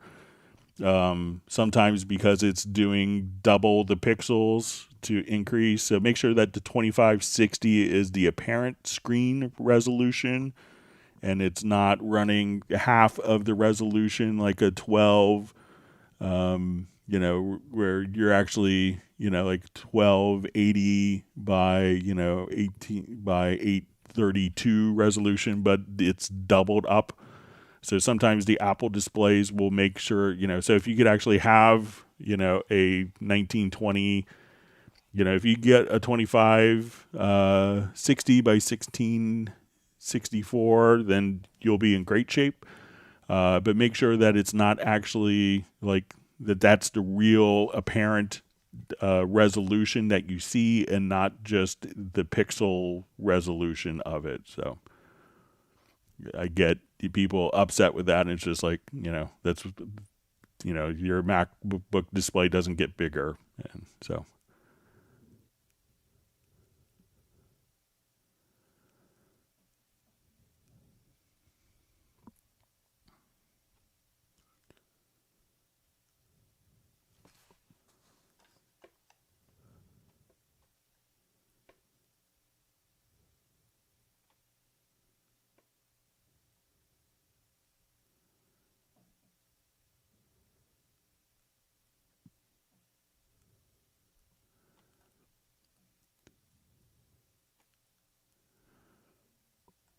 All right. All right, so I see Michael Teams maybe he's having a hard time just getting a file imported into Wavelab, so let's take a look at that.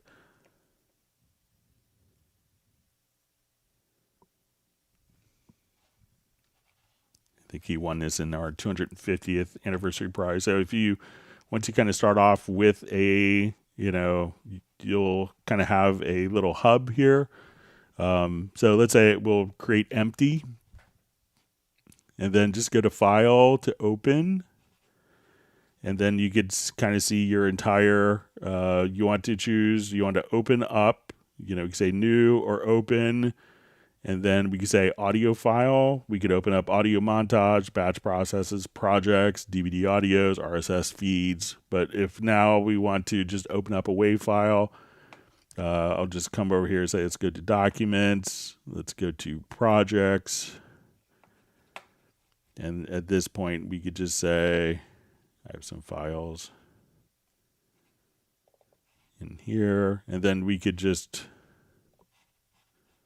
so I'll just do this one more time. So we'll say open. And then you could just double click. So just get a file, open. You want to, under audio file, browse. Then you'll see your whole directory tree here. Then you could just double click and see your different WAV files like that. So it's like you open up a file in Wavelab.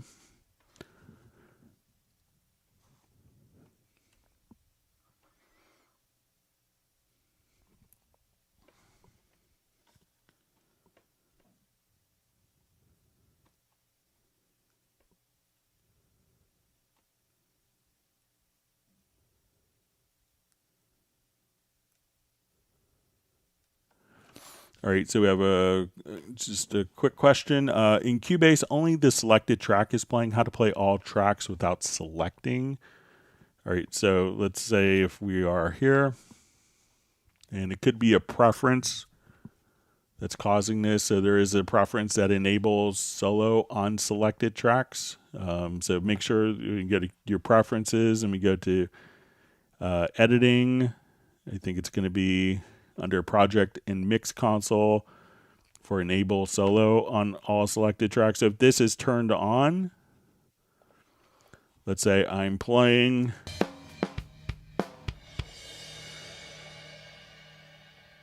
so now when I come here, if I have a track selected, it'll just solo the track.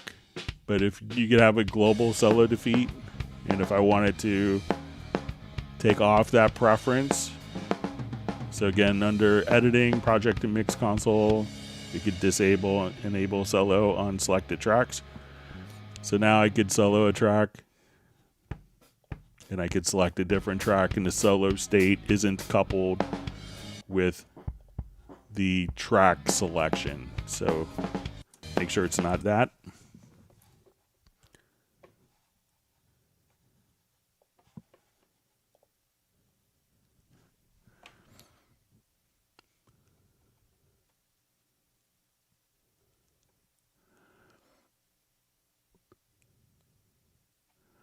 All right, so we see a question, how to export, import MIDI compositions to and from Dorico with Cubase. So what a lot of people will do, if you have, probably the safest method is to just export and import MIDI files back and forth. Now, if you've done a lot of layout options in one program, one of the scoring programs where you want all the notation symbols to kind of carry over, like you did chords and crescendos and all that stuff kind of visually, you could go to import and export music XML files, and you could do that once you're in the score editor, but MIDI files generally gives you the best options.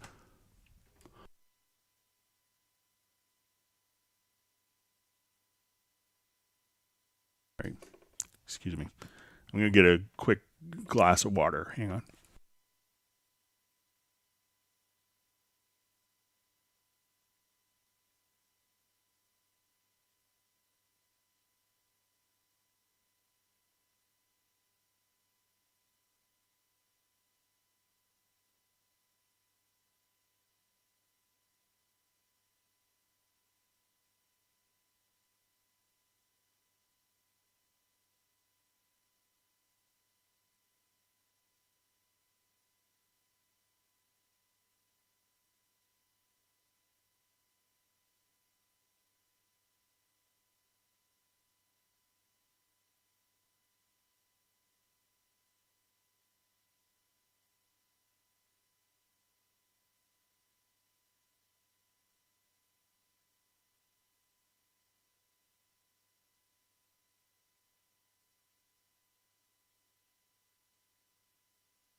All right, sorry about that. Some water now.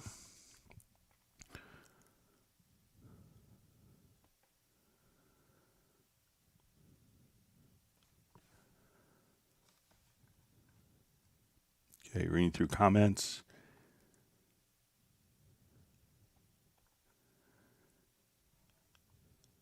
All right, so we see that Uno Memento is matching Michael Teams's ice cream with beer selections.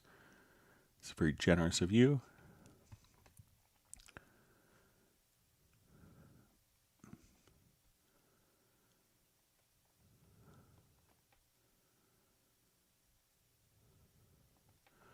All right, so we have a question from Benny. How do I most easily import from audio trash back into the project?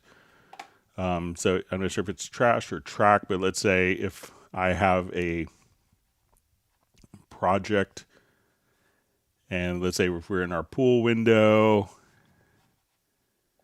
and I'll just add an audio track.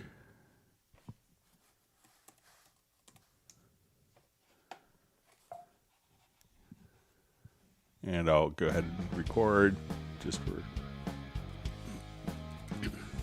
All right, so we'll open up our pool window.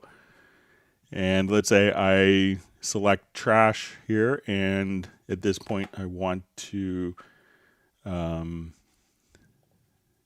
can come over.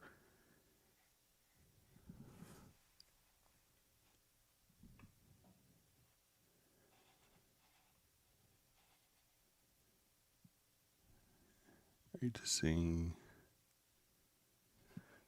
All right, so let's say if I erase this and then we open up our pool again. So I've erased it from the project. It's in the trash folder. So at this point, we could take this particular file. So let me just and drag it to the audio folder. And then we could just take it right back into our project like that. So, but let me know if that makes sense or if I misunderstood Benny. All right, so we have Rude Screen checking in from South UK. Thanks for joining us.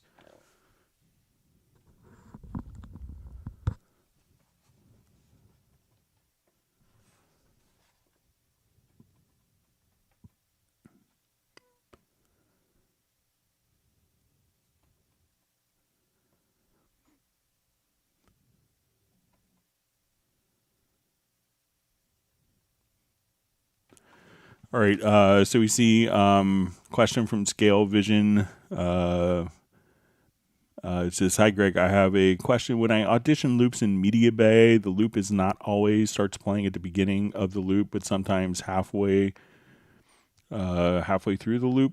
All right, so let's say when we come to Media, let me go ahead and audition some different sounds here.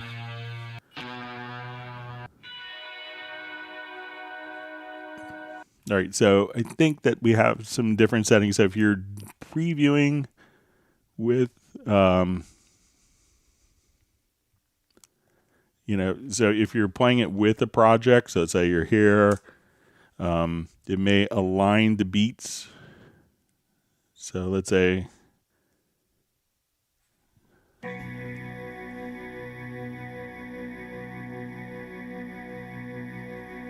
and now if I select a different sample, it may wait. So we can see that as it does it, sometimes when it's set to synchronize to the beat, it may not play from the very beginning. So check your options here and see if you have align beats to project turned on. Otherwise, if that's not turned on, it seems to always play. And I'm not sure if you're auditioning while it's playing back. But as I just come here, it's always starting from the beginning. But if the align beats is enabled here and we're playing, that it might play from the middle of the project. So check that out and see if that could be causing the problems. All right, so we see John Costigan has snow in Kenosha.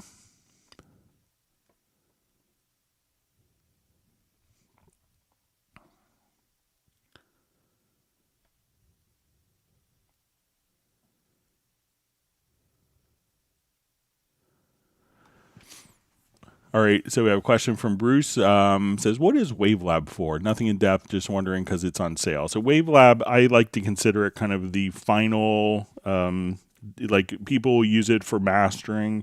People use it for like just a straight audio editor for podcasts. But, for most Cubase users, it's going to be done for mastering. And, some people will think of mastering as, okay, I want to take my entire project and run it through plugins. And that's really, what Wavelab will offer you is the ability to kind of make sure that, like, if you're doing an album release, that all the tracks are consistent volumes, that you're going to have the correct metadata, that you could deliver it for multiple file formats and multiple delivery formats. You can enhance the sound. You could do like very specialized repair functions with, built-in spectral editing. You could also, run any plugin just as like mid-side or left and right channels. So, think of it as like what people would do when they hand off their final mix. People use Wavelab, to kind of bring the mix to the next level and to kind of really enhance the overall sound and before release. So, but, check out the trial version and 50% off. It's a steal. So it could be like, for the price of one plugin, you could, radically improve the quality of your audio.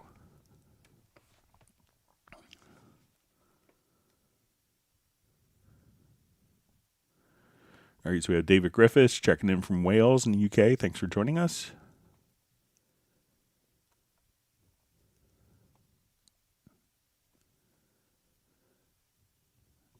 All right, all right. We see Well has to take off, so thanks for joining us. Let's see, Heartbreak Time Machine says snap to 0 crossing. What? So yeah.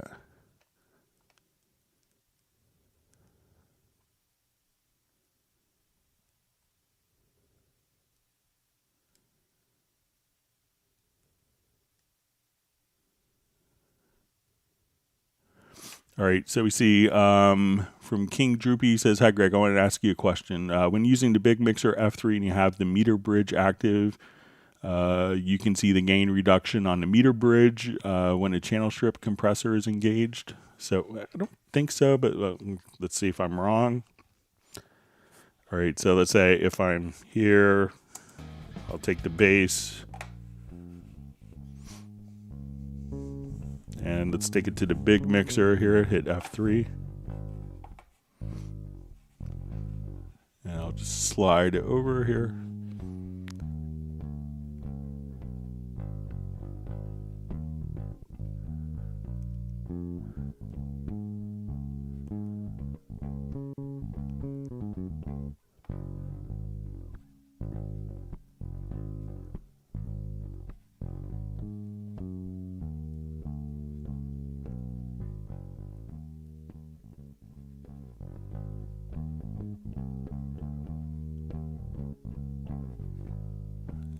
Let me just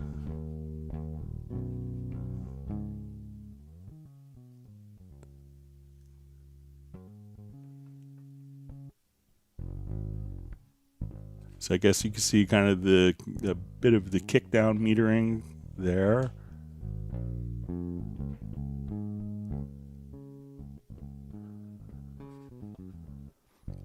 And let's see if we do this with another plugin.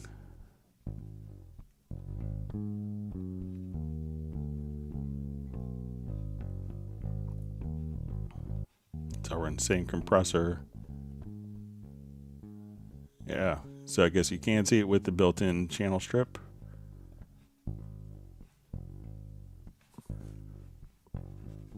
And let's see, I don't think that's carried over into the actual channel strip here, but yeah, we can see the kick down metering there. So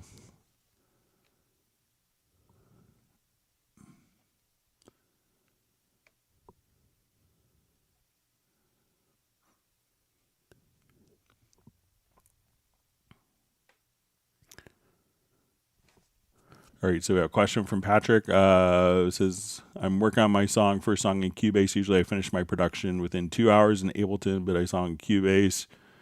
It's almost 1 week still. I'm doing it. Is it normal? So, realize that if you're learning a new program, that's going to take you longer, but, people can finish projects in Cubase very quickly, probably once you kind of get your workflow down. I think Nick has a friend, Joe, Ortiz. And that guy's like incredibly fast at Cubase. Like that guy could do a whole song, like a whole MIDI production. It's a complete song in like 3 minutes.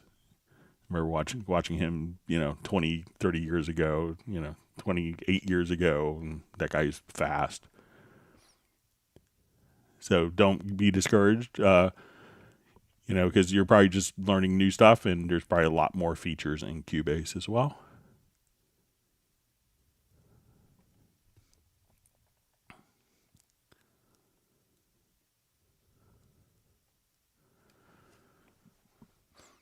So we see kind of a follow-up to the kickback metering. So will this be incorporated with third-party with plugins in the future? So I'll see if I can get an answer to that.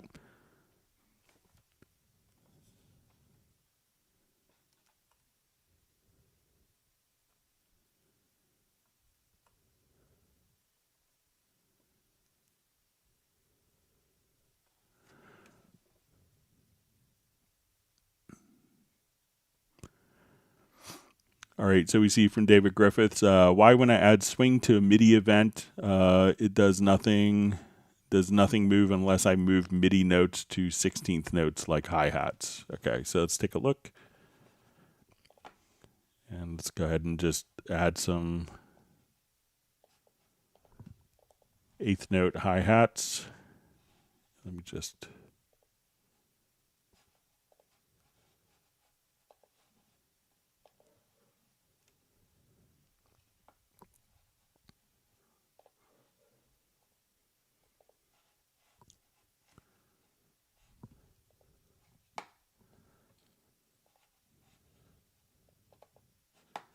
So it could be that the swing is, like some swings may not be. So let's put this as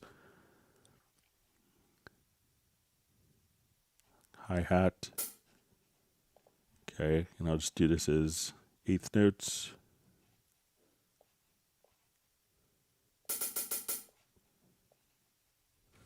Okay, so we'll listen to it.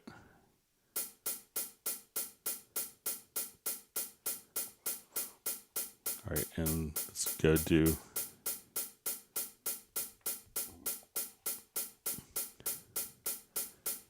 So let's say our quantize length we'll set to 8th notes.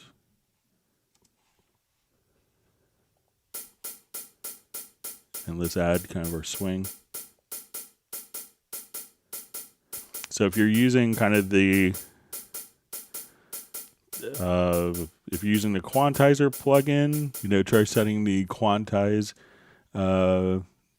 note to 8th notes, and then as you adjust the swing here, so if we take that all the way, or if you want it to be straight, so even at 8th notes,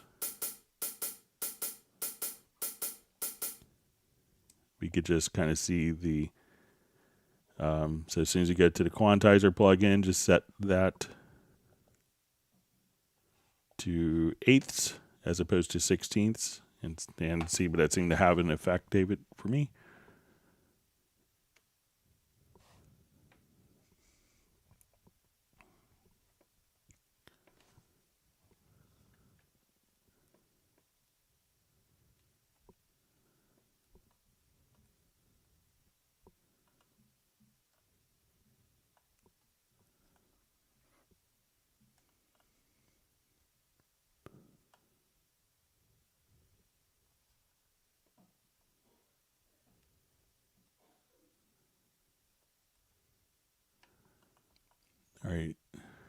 All right, so my chat field just jumped. I think I'm back to where I was.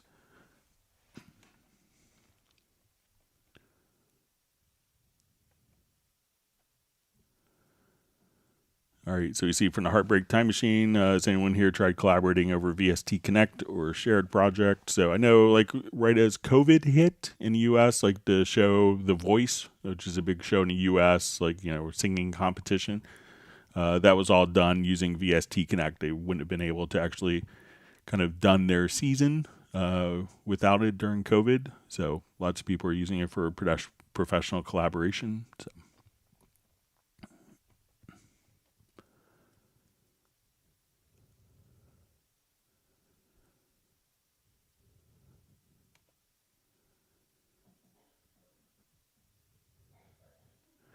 All right, so I just see from the soundbar, I would always like to have the channel setting always in the foreground. How do I set this up?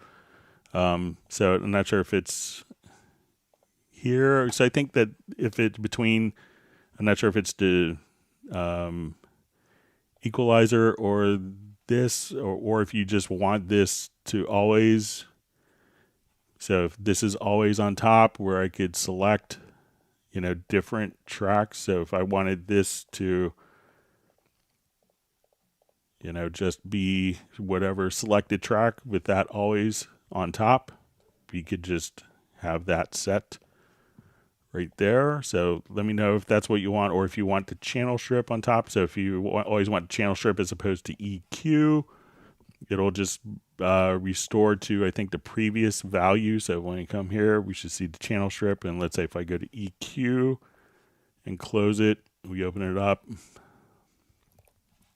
that we should see the EQ in the foreground. So let me know if that helps.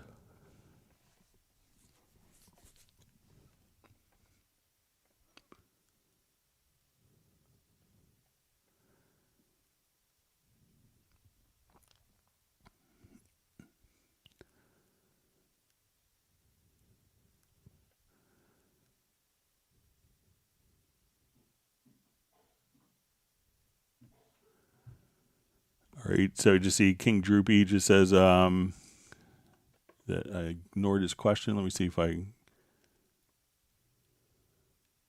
All right, so I think I answered the question. So it takes me a while sometimes to get to the question.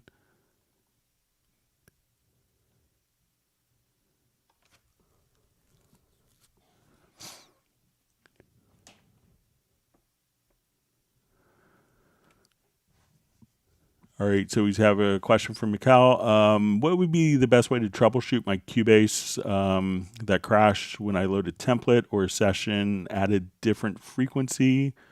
So make sure, if you want to share a template with me, you could, maybe put on a sharing service of and email me a link to clubcubase@steinberg.de. But I haven't had any problems. So I'm not sure if your audio interface is set to be externally clocked. So that can make a big difference on if you're and sometimes audio interfaces don't like to switch sample rates. Dante virtual sound card is kind of notorious at this. You have to actually kind of restart the program for it to, take a sample rate change. So, some audio interfaces switch sample rates much easier than others, but I'd be happy to try your project out and switch the sample rates on on my interfaces and see if it makes any difference.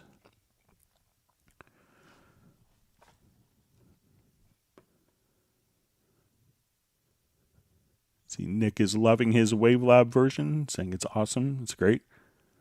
That's what you get for paying attention to keep on the live stream. So maybe we could do some type of Christmas giveaway, and for our last maybe we'll do like a holiday party. I know some people were talking about that.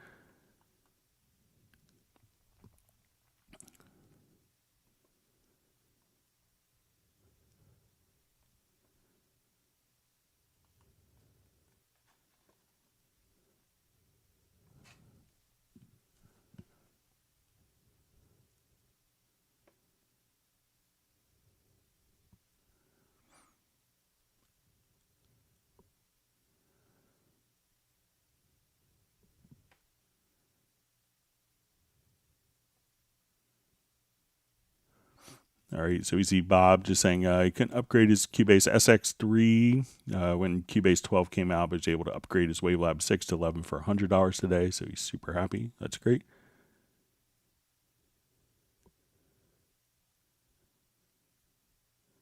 And I'll just try I see David Griffiths just kind of asking again. So let's say if I'm here, so I did kind of the quantizer plugin for this. So let's say I have my straight hi-hats. But let's say if I'm in the editor here, and we go to quantize. And then we have some swing settings in here. So let me just...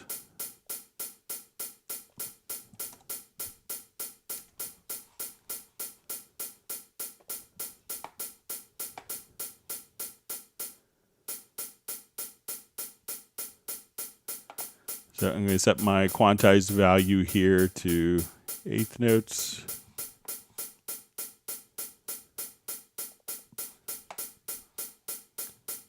And say, okay, let's...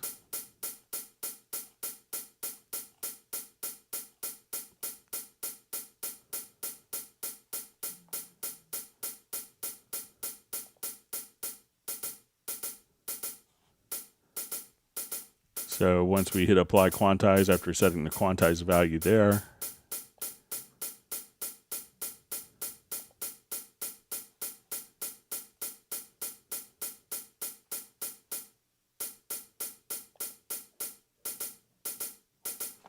so let me know how you were trying to apply the swing to it.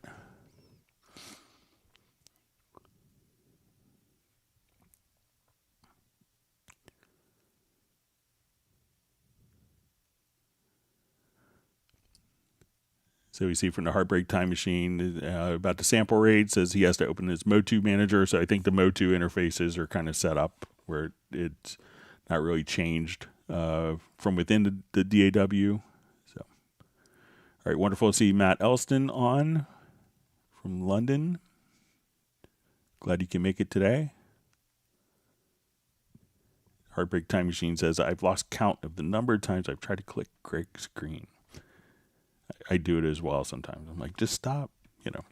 Anyway, when I watch my live, when I watched it back for the, for when I'm doing the indexes.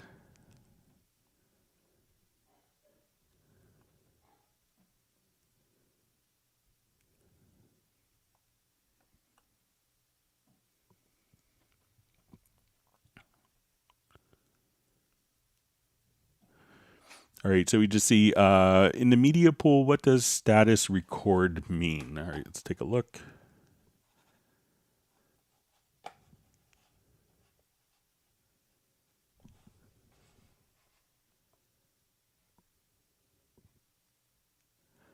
Okay, so I think that this means it's the audio folder. So let's say if I come and I set a, I'm going to add a new track.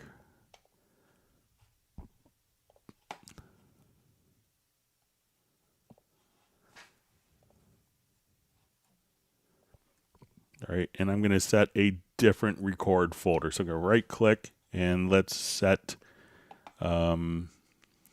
record folder. So let me just, so we'll set record folder. We'll put it on desktop.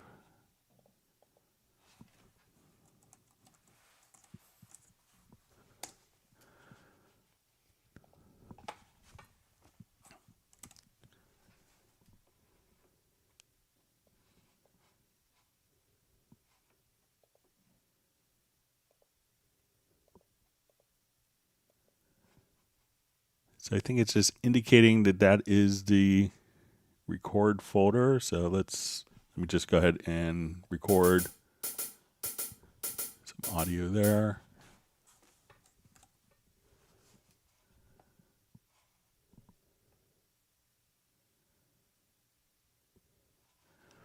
So here we could actually see like when we have multiple record folders. So, and which ones are record enabled. So let's say if I take off,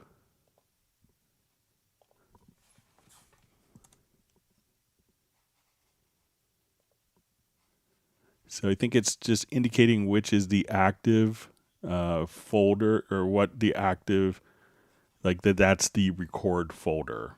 So because you have multiple record folders within the same project.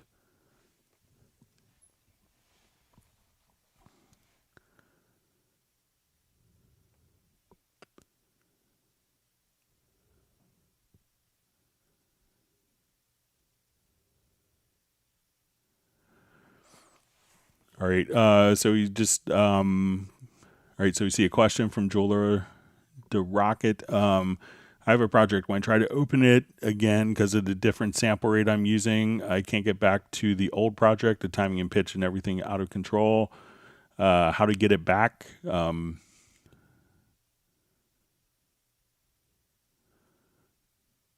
Okay. So if you're trying to so I'm not sure if you try what you could try to do is I'm not sure how you did if you've done a sample rate conversion already, but if you open up, I'll show you how we could do a quick sample rate conversion.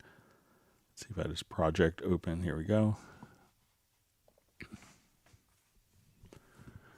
So how I always kind of go about sample rate conversions just to make sure that's going to play is so like right now we're at 44.1.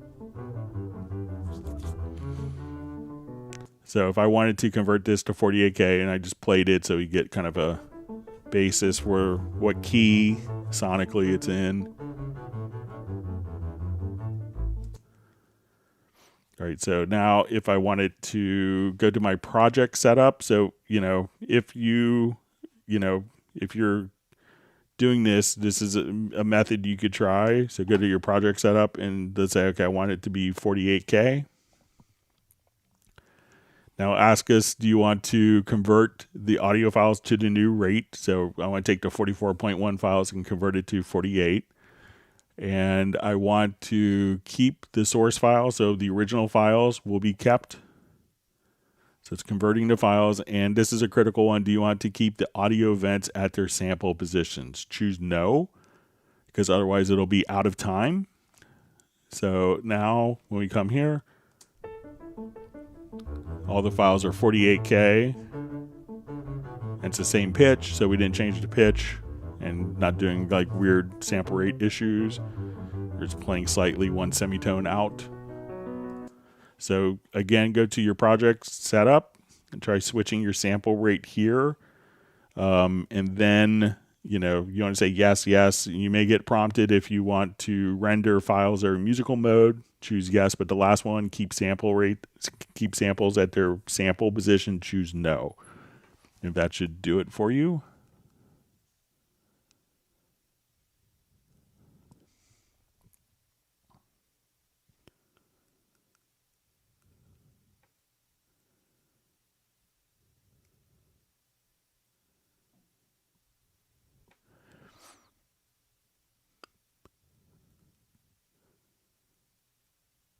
All right, so you just see from Jeweler to Rocket, my Halion Sonic 3 doesn't load any sound in it. I tried to reinstall it, the VST and the content, but nothing happened. Okay, so I'm not sure if it's Halion Sonic 3 or Halion Sonic SE3, so there is a difference. So make sure that when we go to our Halion Sonic SE3, once you click on load here, you should be able to, once we click on the little load icon, you should be able to kind of see all, and you click in the upper area here, you should see all of your available instrument sets. Now, one thing to check is there is a utility that you can access called the Steinberg Library Manager, and go over here and you'll see for Halion, and this will be all of your Halion Sonic content as well. Or if we come here to your Cubase content, so make sure that all of this content that you see it, so you'll see Retrolog, Pad Shop, and your different Halion content here. Make sure that this is actually showing up in the library manager. So if you installed all the content to a different location, you'll see like a .vst sound file. Just double click on that or right click on it, and that will open up the Steinberg Library Manager. And then all you have to do is kind of make that association, so that the library manager knows where the files are, and then all the content should show up for you.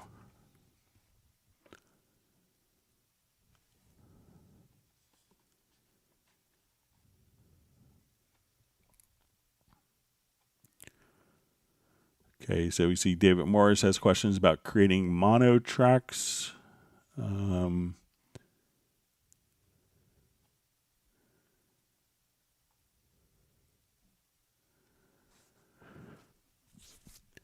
right.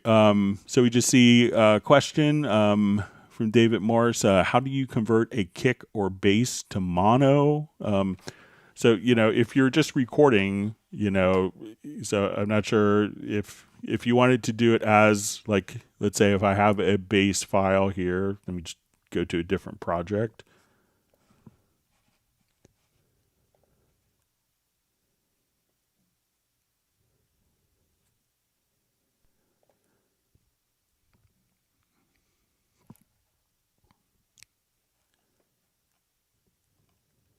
Okay, so let's say I have like a synth bass sound here. All right, so once I come over here, we could just say, okay, I want to, let's say I'll just,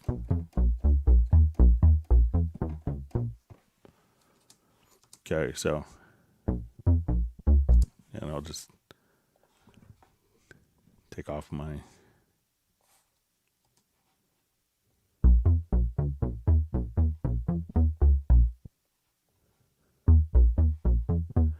okay, so right now what we're hearing, because this is coming out of a stereo instrument, is a stereo file. So we hear stereo because the instrument that it's coming from is in stereo. So when we go to render a file, it makes sense that when we render it, that it wants to sound exactly the same way.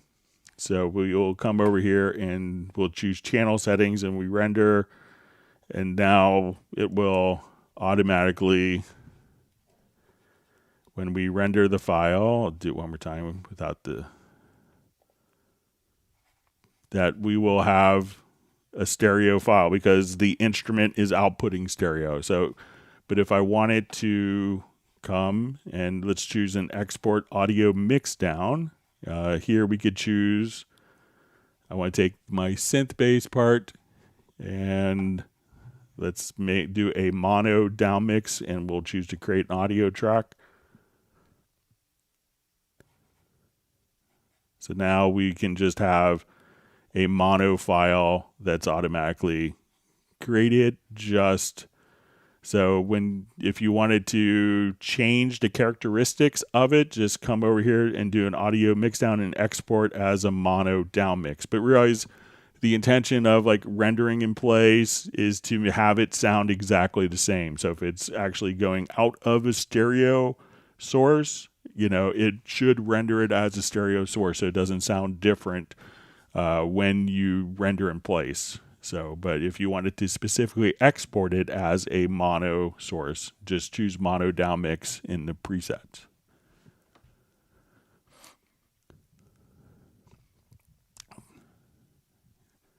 See, Kerwin Young just says when exporting mixes, he loves the export to Wavelab function, and Bob Demir is saying Wavelab's great for preparing and burning CDs too. Yeah, so.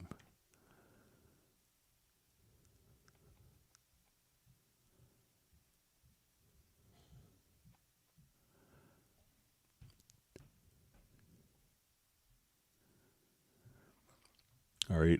So we just see, so I see someone asking me, how is the Modi X6 keybed? So, generally the Yamaha keybeds are super well over engineered. So you don't really hear too many people ever complain that their keyboards, we see a lot of people complaining about their keyboard controllers, that that the mod wheel is now triggering the pitch bend or vice versa, and that certain keys stop working, certain functions stop working. Yamaha does a really good job of, like even if you go back and find a DX7 from 1983, probably all the keys and all the buttons are still working. So Yamaha does manufacture stuff really well.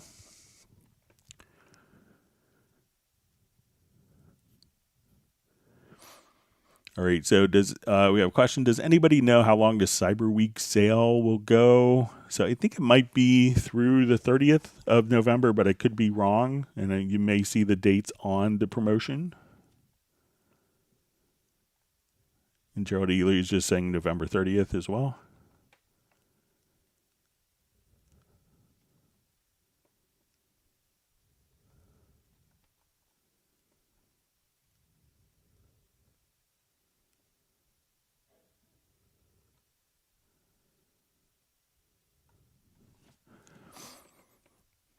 All right, so we see a question. Hi, is there any way to remove all the frequency nodes on a console EQ without having to hover over each and selecting delete?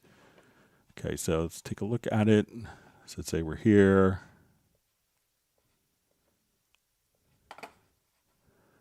So I think that if you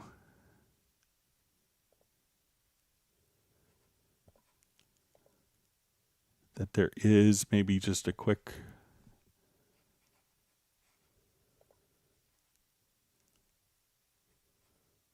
if you click here, you could just load preset. I think that there's a default preset that you could just load.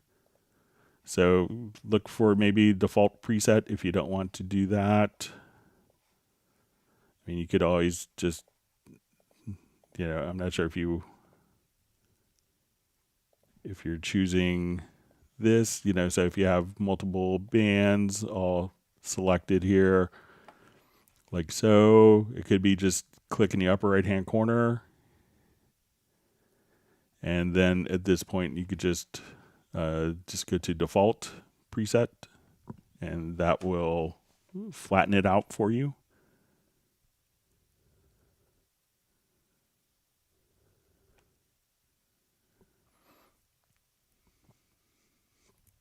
All right, you see Nick, who knows Joe, says, I remember watching Joe do a MIDI arrangement of Come On Eileen from memory whilst I drank a cup of coffee. Yeah, and he was probably done before you had your coffee done. That guy's fast. So.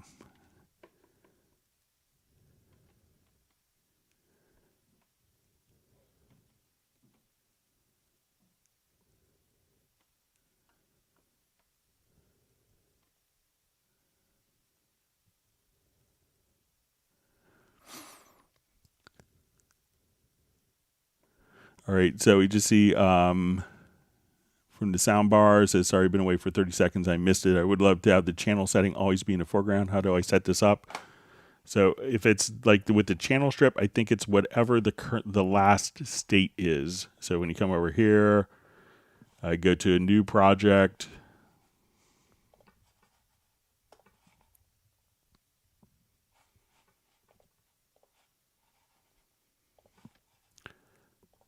And then, but if I switch this to EQ, and then let me see if I do a new project here, if it shows up under EQ.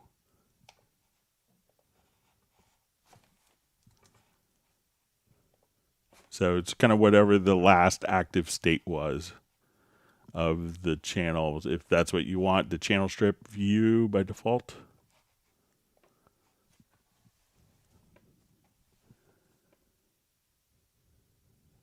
All right, see Gerald Ely's heading to the dentist, and we'll see him on Friday. Have a nice appointment.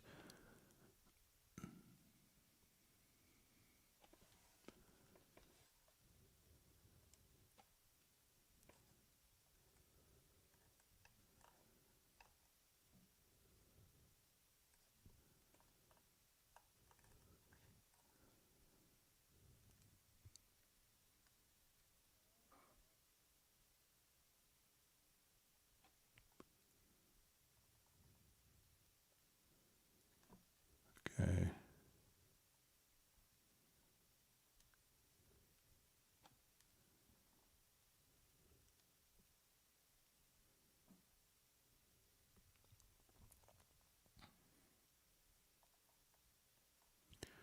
All right, and just see some more discussion on like stereo for kick and bass, but let's say if we have a synth bass part, and one other trick, if you wanted to sound more mono, so let's say if I have this particular part,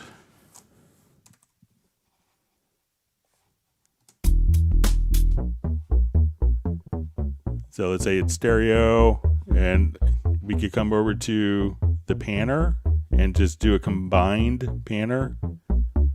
So if you want it to be very mono, or if you want it to sound wider, so you could take any of the sources and make it sound very mono just by adjusting the panner as well. If it's just kind of for mixing purposes, that will get you to the same spot. And then if you needed to pan, kind of the mono source. You can do that, or if you want to flip it the opposite way. So that's kind of monoized and more stereo. And again, this is when you go to the panner, stereo panner, and just put it onto combined panner instead of balanced.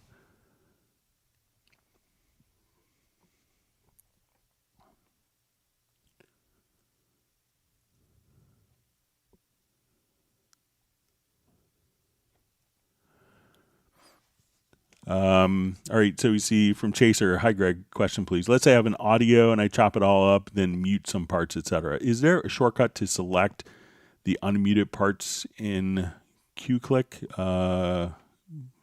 by selecting one by one? All right, so let's say if I have a number of different parts here, I'll just kind of create the scenario, and let's say that these are muted. Okay, so I think we could probably do this in a project logical editor. So let's say I want to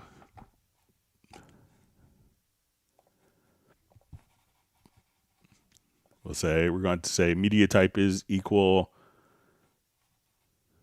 or we'll say container type is equal to event, and we want to choose select.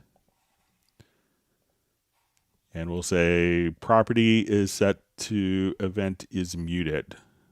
So I'll come over here. So now I could select only muted events. So if I have this one unmuted, I can now come over here. Let's run that, apply. And then we could select all muted events. So I'll go ahead and save this as a preset.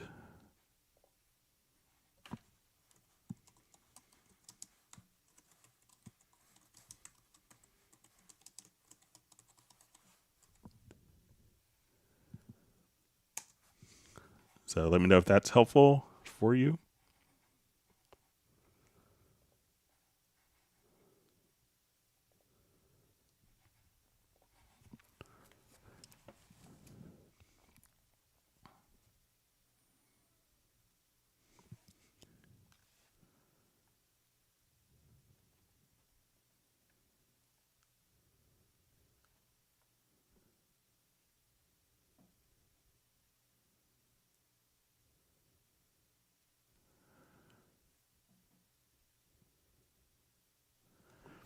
All right. So we see question: is there a way to save MIDI CC shapes, mod and dynamic rides, etc.?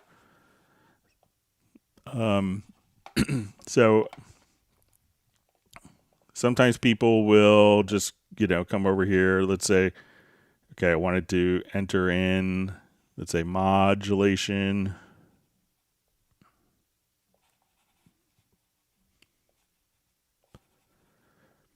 And let's say we want to use kind of the drawing tools. Let's say, okay, I want to do sine wave. So, there's a number of tools for sine wave versus, square wave, triangle wave, etc. But if we wanted to just take this particular data,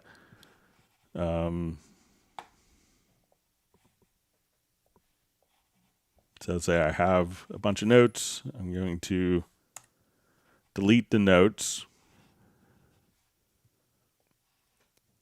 And then we could export. I'll solo that, and let's export a MIDI file.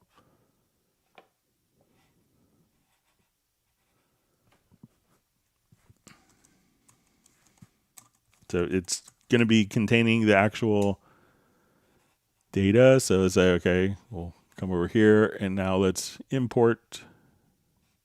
So it's not necessarily saving the shape, but we could save the contents of it. So now if I wanted to come over here, let's do new project.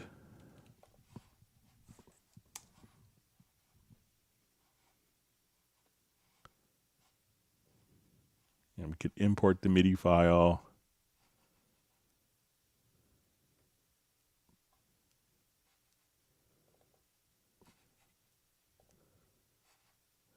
And then all that data will be there. And if you wanted to import that into the other project, you could. But try experimenting with the different shapes here as well, Nick. And so a lot of times we could come here if we wanted to hold down the shift key, we could change kind of the frequency of the particular shapes and stuff like that. So if you haven't played around with the with the actual different drawing tool modes when we're here, and the line tool, check those out.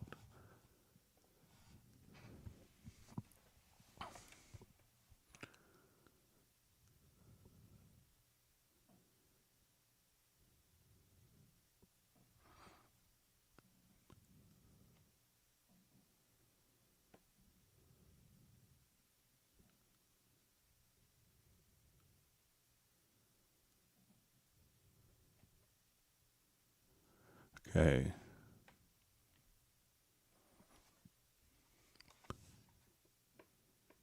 All right, reading through comments. Thanks for all the great questions. And again, if you learned something, new, make sure that you actually hit the like button and subscribe to the channel.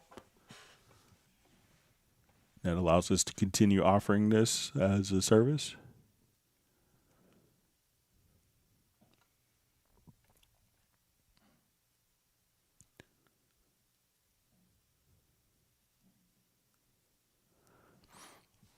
All right, so I just see a question. Does Voice of Wind work on Cubase Elements 12? So I think it's a Hallian Sonic instrument, if I'm not mistaken.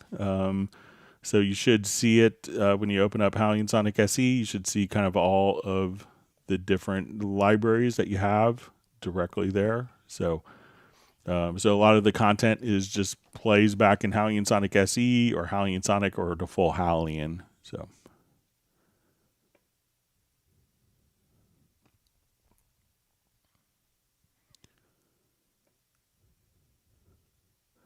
All right, so we have Robbie Bowling joining us from a cold day in Dallas. Thanks for being on the live stream.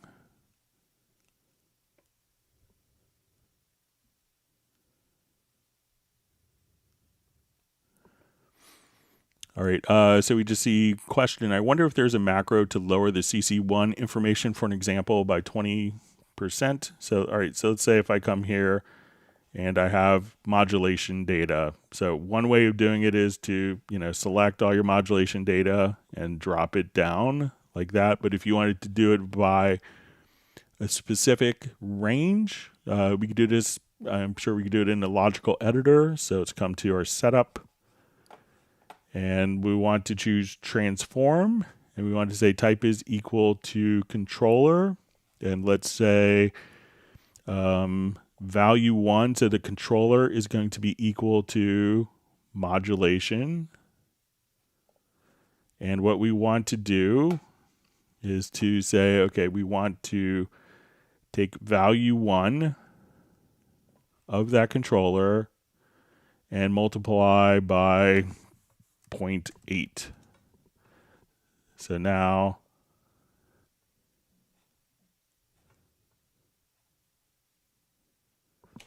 see if I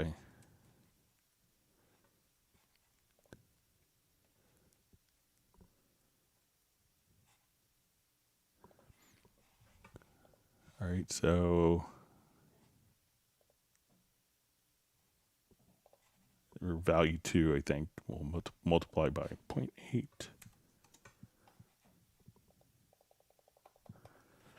So again, we want to say type is equal to controller, MIDI controller is equal to modulation. We want to say value 2, which is the value for value 1 is the what MIDI message it is.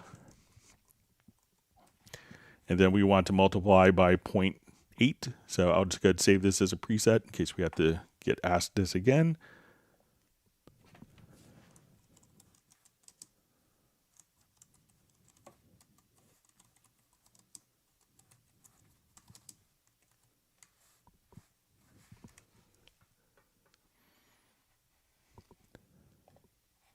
So let me know if that helps. So, and then you could assign a keyboard shortcut to that under the process logical editor functions.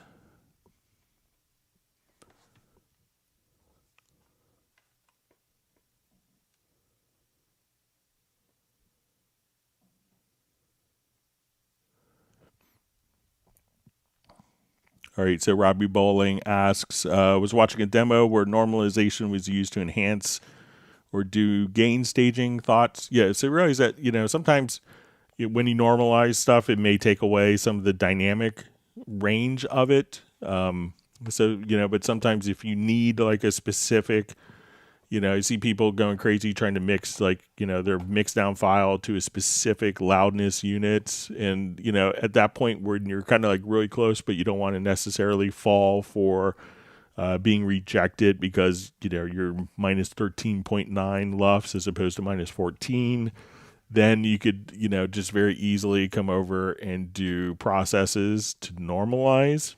And this allows you to kind of, set the maximum peak level in LUFS or in dBs. So, generally a lot of times during editing, I may not do it unless it's kind of a real corrective type of, process that, someone totally recorded it wrong. Then I might normalize it so I could work with it.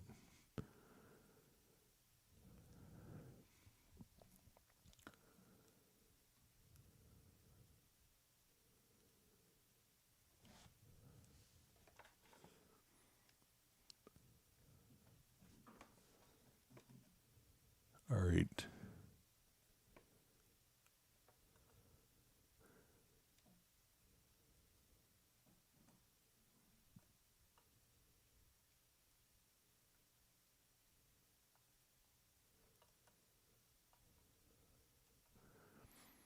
All right. So I have a question. Okay,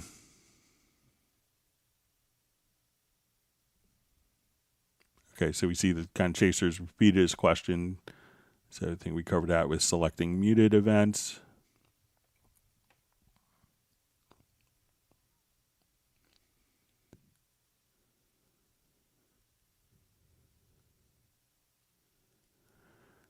See, Michael Pierce is commenting is DX7 is pretty much pristine. Even the membrane keys work like a dream, 100% well built.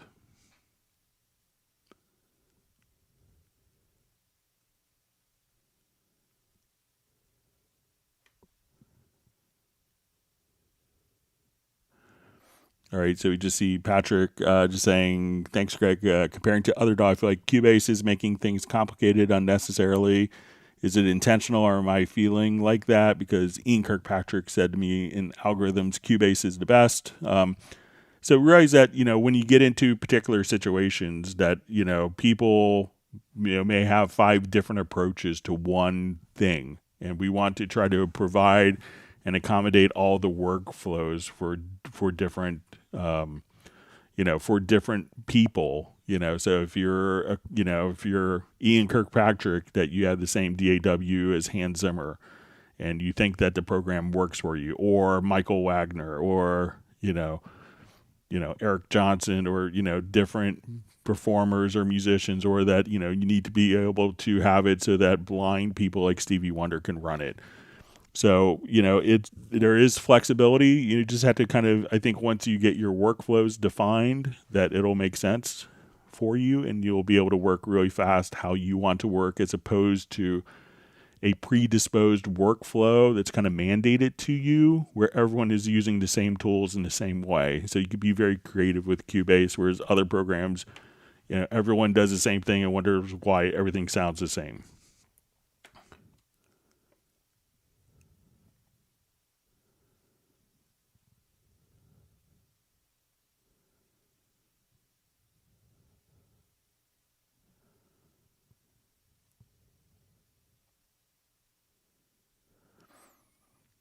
All right, so we have a question from Dalbsky. Hi, Greg. I want to change the tempo for a MIDI and audio file, both selected. Can you tell me how? All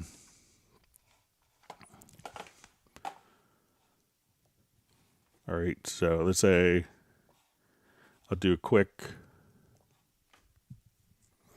So once, audio has been recorded in Cubase, it's going to be tempo stamped. And if it's, So let's say I have, and MIDI will kind of automatically, dynamically follow different tempo changes. So what you need to do is just to take like let's say I'll create some MIDI here quickly. So let's say I want to take my kick.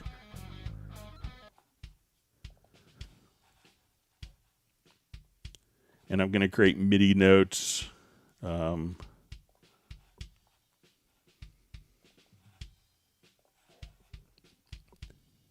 So when I come here, we have both MIDI and audio playing. All right, so let's say come here.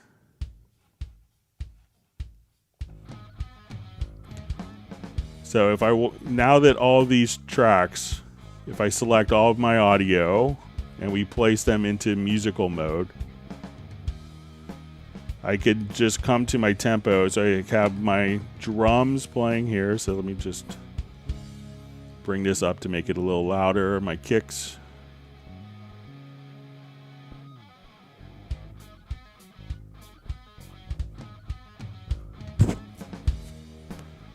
So now I just type in the tempo.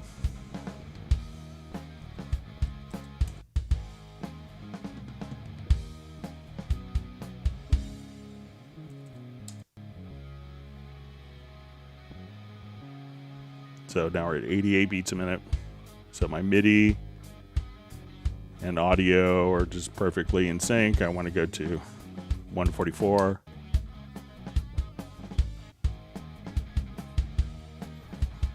So you just want to make sure that all of the MIDI by default will kind of follow the tempo changes, but make sure that you have the audio set in musical mode after it's recorded in Cubase, and then just type in a new tempo.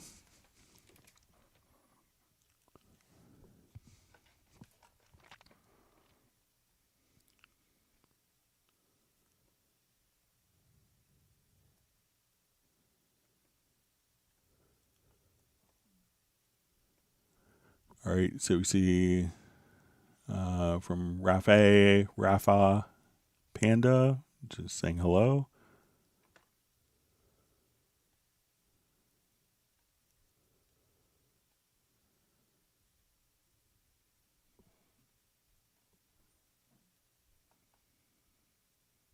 All right, we see Awel made it back.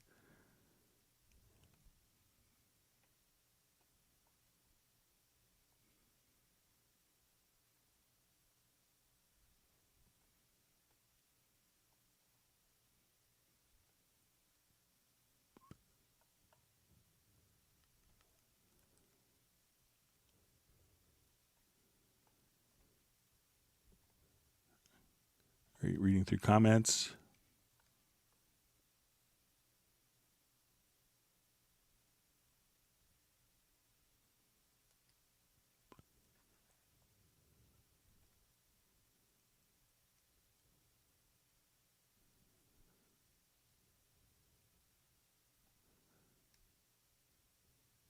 See some discussion of infected mushrooms. So yeah, we did a Steinberg spotlight with those guys. It was a lot of fun.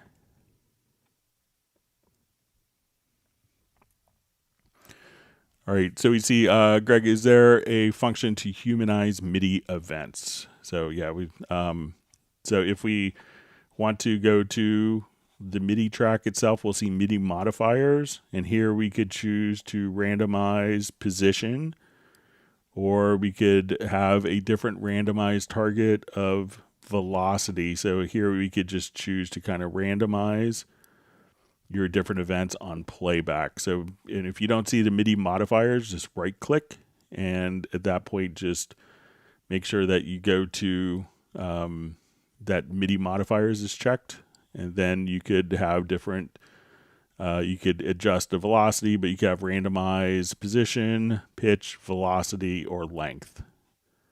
So give that a try.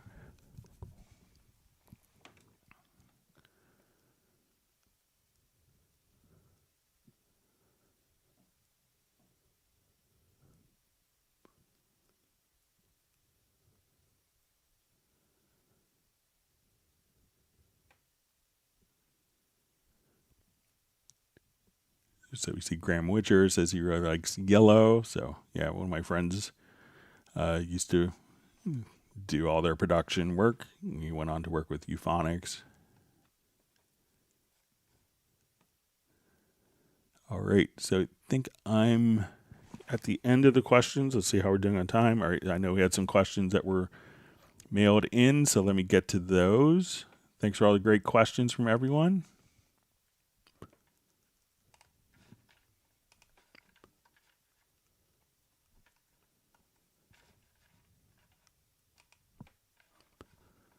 All right.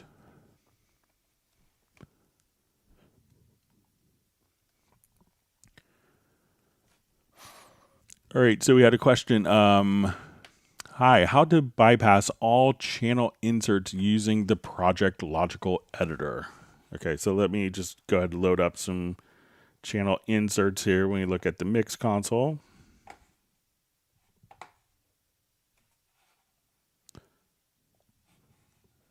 Just throw in some.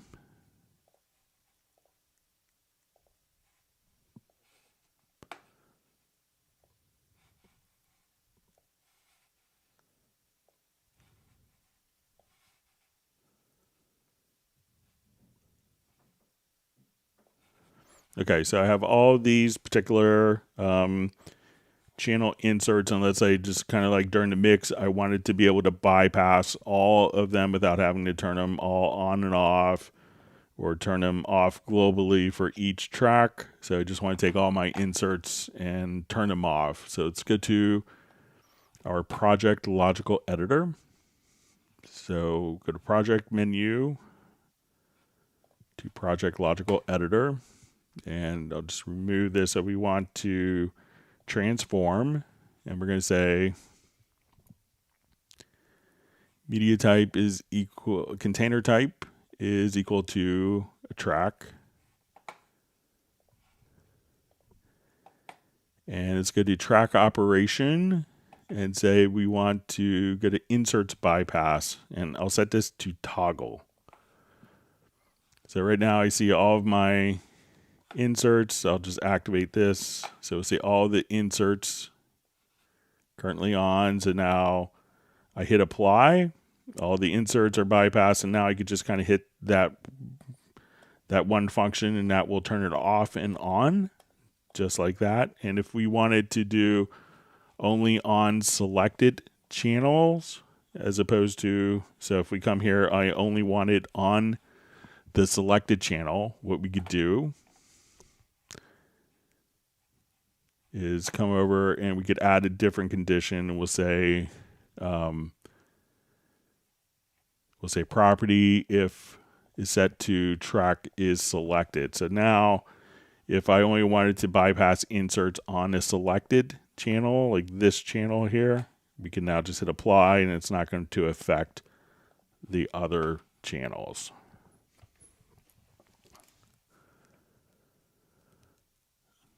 Okay, so we had a question. Hi, Greg. I'm reading the manual, Cubase 12, page 215. In Cubase, audio editing and processing are non-destructive. When you edit or process audio in a project window, the audio file on a hard disk remains untouched. But there are no instructions, and this is the question, there are no instructions on how to recover the original and where they are stored on a disk. Can Greg explain? Okay, so let's do a new project here.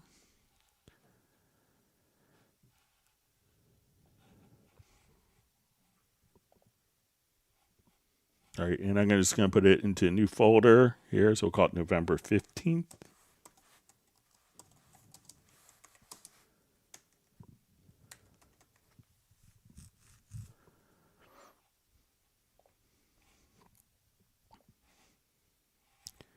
Okay, and I'm just going to drag an audio file in. I feel the weight.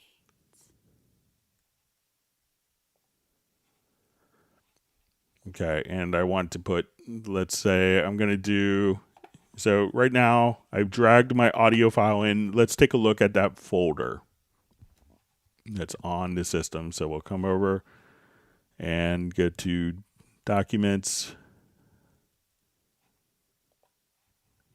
We'll say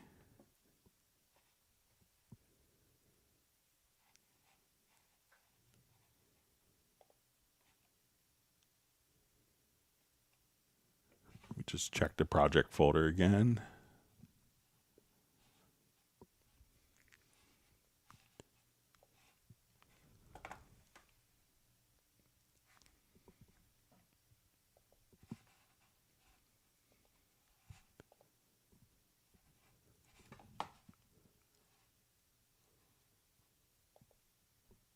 I'm sorry, let me just.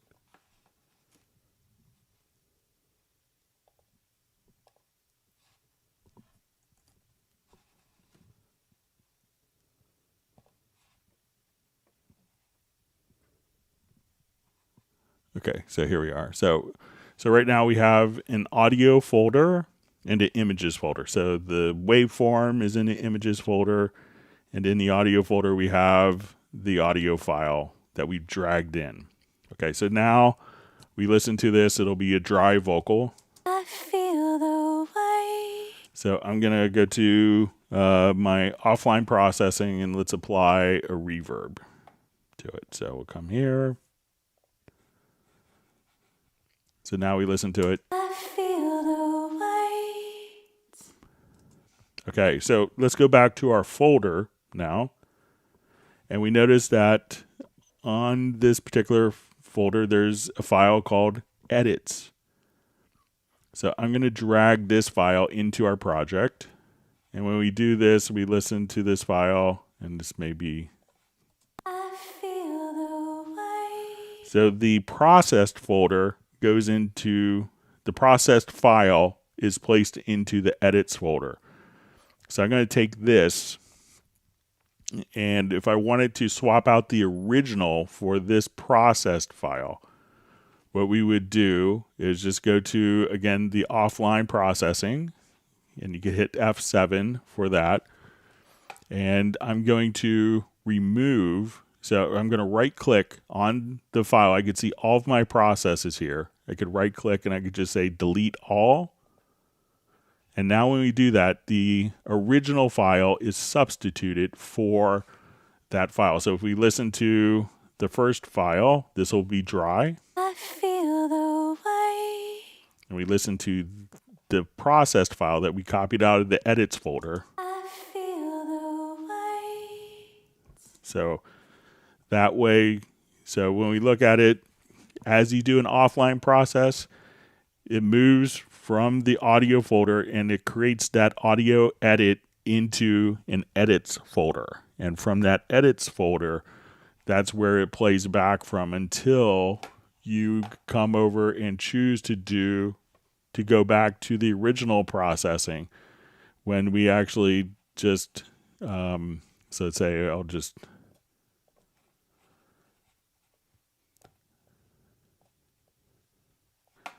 so now again, you could just right click and delete all. And if we had multiple stages, so let's say, okay, I want to invert the phase. I want it to do, fade in. I could do this to all of that files. Let's normalize. So as we do all of these processes,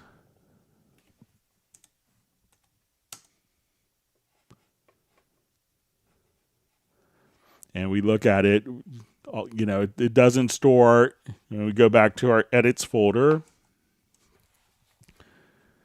So we could see that, those particular files, all this processing is going to be placed into the edits folder.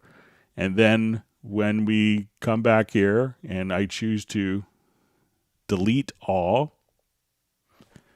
now we go back to the edits folder and we can see that,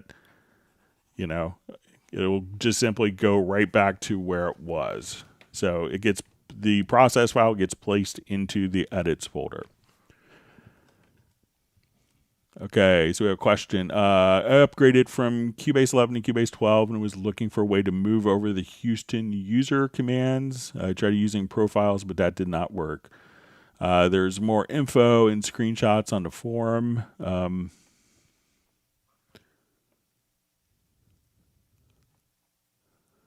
So, usually I haven't hooked up my Houston in a while. But, Usually if you manually copy over the user settings, so if you're on Mac, what you could do is just come over here. So let's say, okay, so I'm going to hold down and go to the library, hold down the Option key. And then when you go into your Cubase preferences, that you could see kind of different presets. So we can see our, all of our key commands, configurations. So, as soon as we come over here, and I think, so like, logical editor, click sound set. So all of the settings are going to be, in here as we work with it. So, and I think if we go to, so we can see kind of, all of the different settings.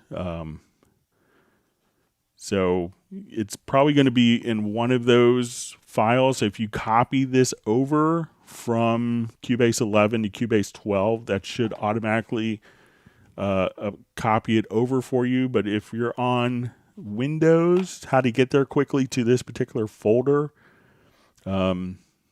is, let's come over to,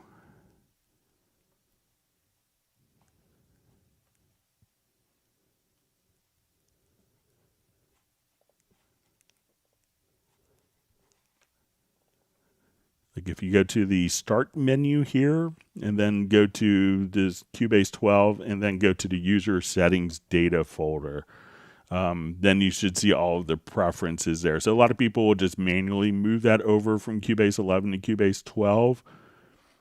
And it says, another question with this is, I also do not see an easy way to move over my audio connection presets from Cubase 11 to Cubase 12. I was eventually able to do it by locating the file that stores the presets on my hard drive and copying them over from Cubase 11 to Cubase 12. So the the presets for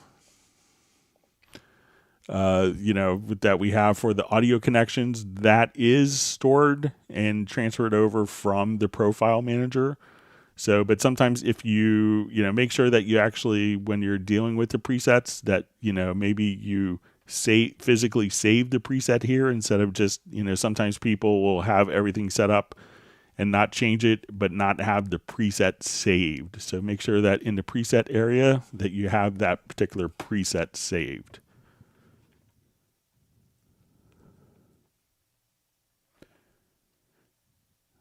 All right, so let me jump back to our live discussion.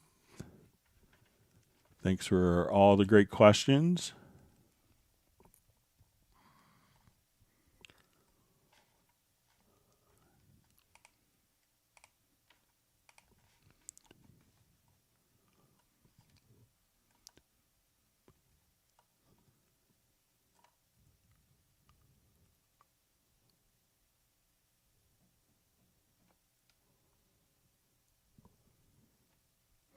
All right, just finding my spot.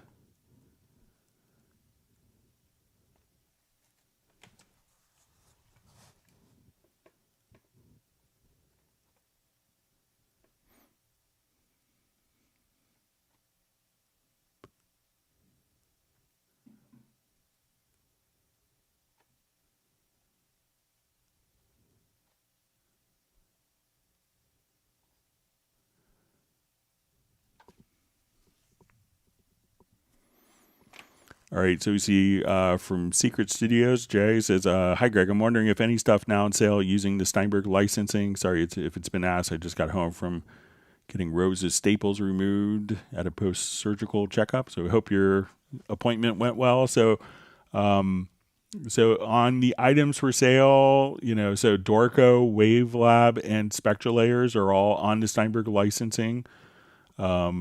So I think, if the Iconica stuff is not yet, but I think it's just kind of waiting for next, when Hallian is updated. I think we'll see more of those items going to the new licensing system, but, currently Dorco, Spectral Layers, and Wavelab are currently on the new licensing. And glad you can make it to the live stream and hope your recovery is going well. And also Absolute 5 is currently on the promotion.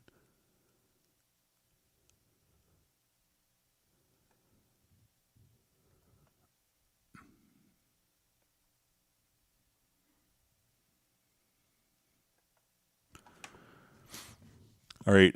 So just the question: when auditioning a sample in a media bay, how do you seek through the sample? So I'm not sure what seek through the sample. So if I wanted to just audition kind of through a whole sample, just so I'm not sure if it's, but if you wanted to start playing back. So I think there's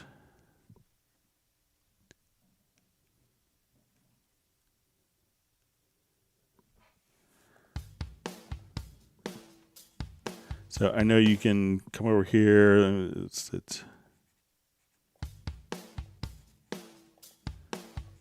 I know so, but I'm not sure what seek through or if you wanted to.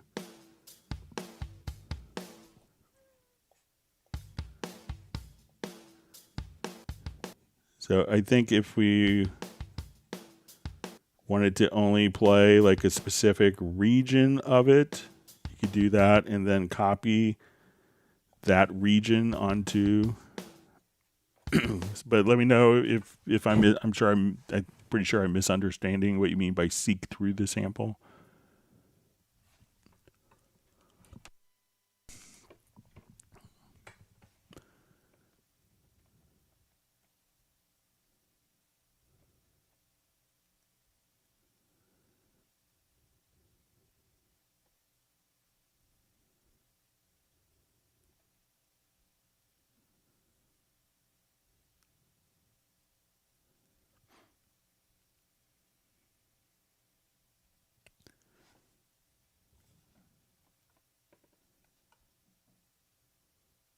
All right, just reading through comments. All right.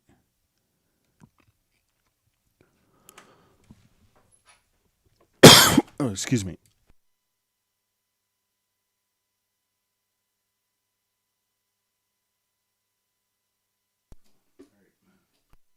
Sorry about that. Get a quick sip of water. Hang on.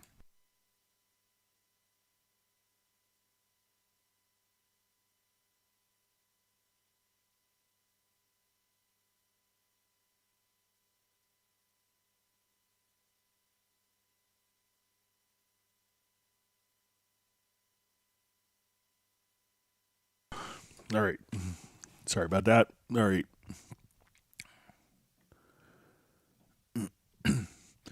All right. So we just see just see a comment from Jazz Dude about Absolute 5. So the Absolute 5 license is still utilizing the e-licenser.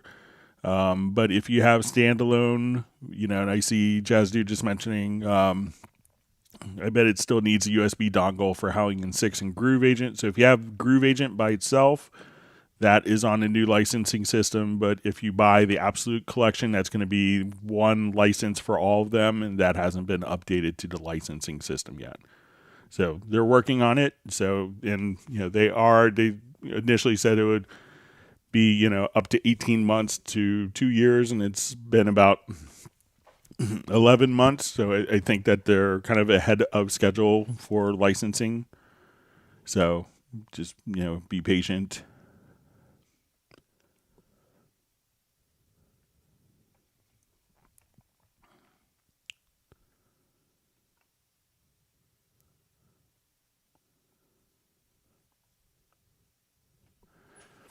All right, so we see from question from Development of a Void. Is it possible to use Cubase Pro on a laptop for mixing with its generic audio stock settings? So yeah, we have lots of people that, travel remotely and use laptops with, the built-in headphone outputs. So, some of the drivers work better than others. But you could use the built-in sound card. It's always not ideal. Sometimes the sound cards Depending on the sound card, the audio interface on the laptop, some of them may not work at 48K, some work at 44.1, whereas at some, when you plug headphones in, may change the sample rate. Some of the Apple laptops do that. It's kind of interesting. But there's a lot of wonderful portable audio interfaces as well.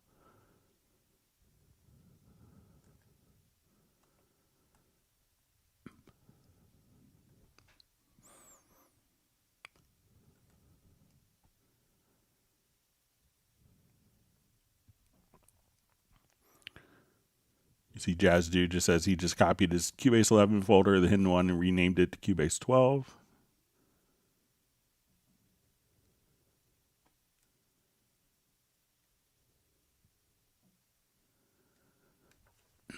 All right, so we have a question. Is there a way to save VCA group in track preset? All right, so I don't think, since the track, since they don't necessarily have any processing on them, but let's say if I jump back to this project and I want to assign all my drums to a VCA, so since there's no processing on a VCA, so let's say if I come and I wanted to route all of these tracks to VCA, and then let's say I want to select that, and let's export this as a track archive. We're going to export selected tracks.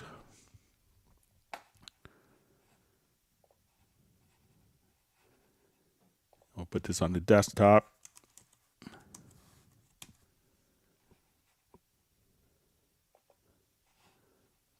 Let's do a new project.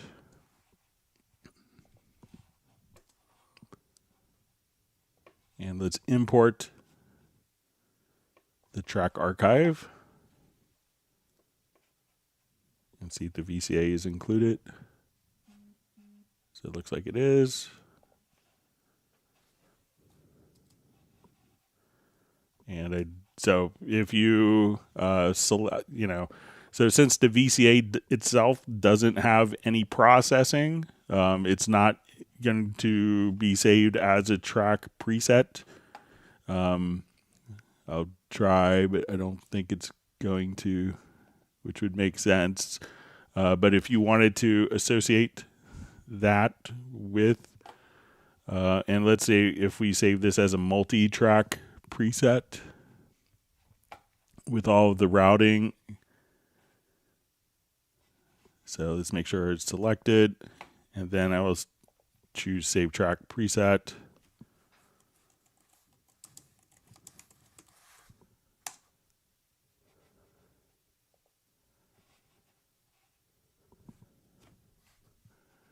All right, and I'll remove all these tracks. And let's come back to User Presets, to Track Presets to Multi, Drums to VCA, drag it over. So yeah, it's not going to be saved within the track preset, but you can, if it's selected with the drums, you could export selected tracks and import them back as a track archive. Let me know if that makes sense.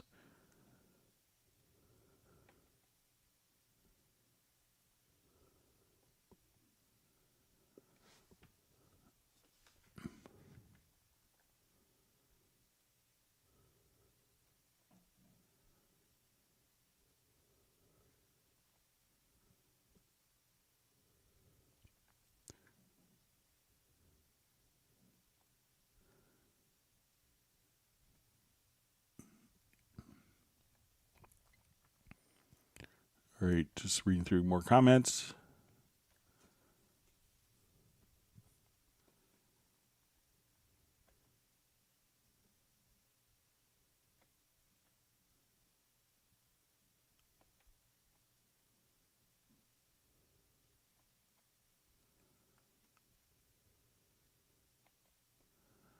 Okay, so we just see from how to play from the middle of the sample in the media bay, so it's good. And I think there's a way of doing it. Let's see if we can find it quickly.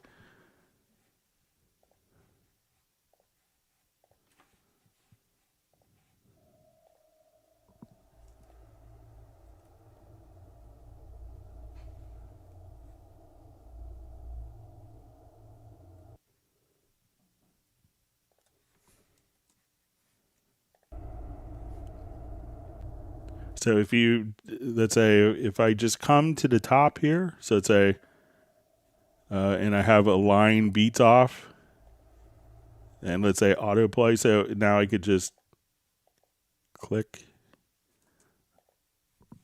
Let me just see.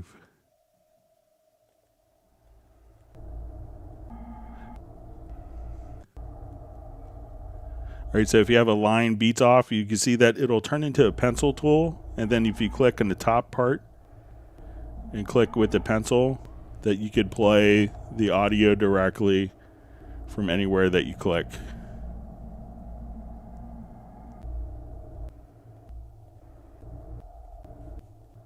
So play around with that.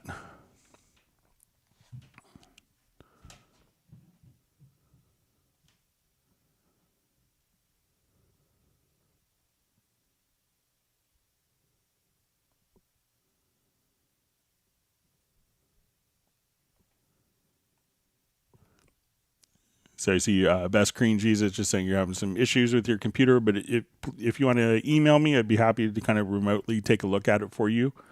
So you can just email me at clubcubase@steinberg.de. I'd be happy to kind of remotely look at it over Zoom or something.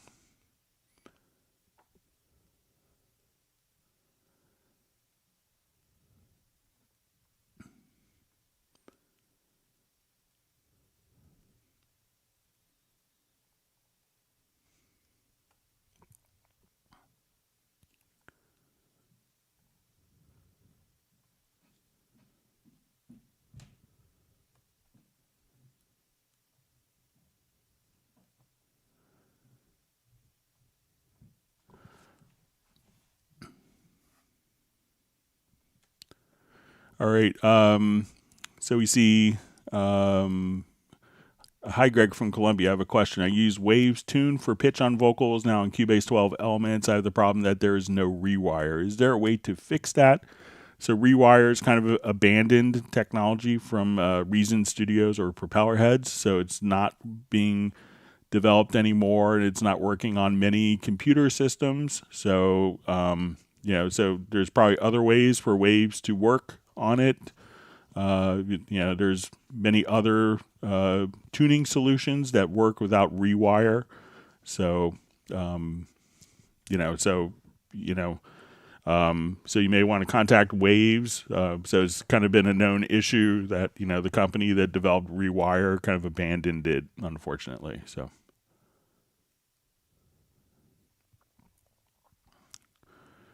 Okay.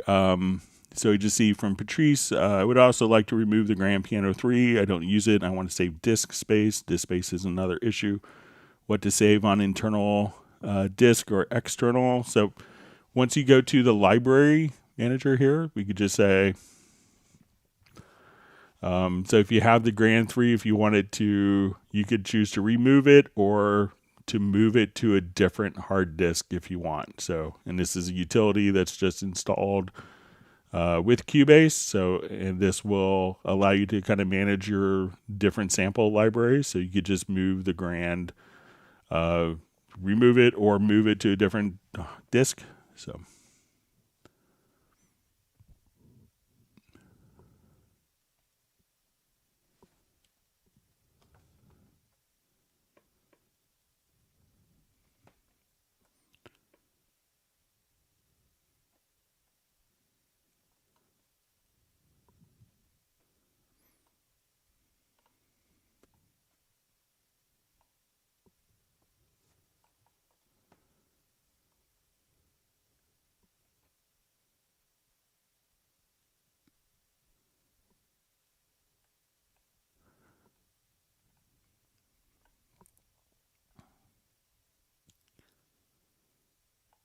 All right, just reading through comments. Michael Teams wants people to smash the like button.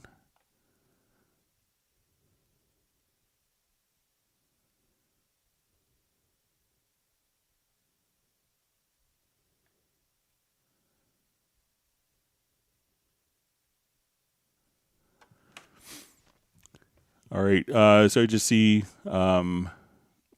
hi Greg, newbie here. Question, why when I duplicate a MIDI track, Spire instrument in this case, does one side always go 1 dB louder.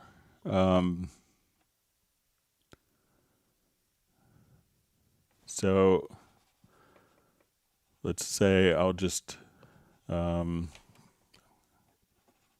just see if I could create it. So, obviously when you duplicate a track, you're going to potentially double the sound, and that could increase the gain. So let's say if we have an instrument track,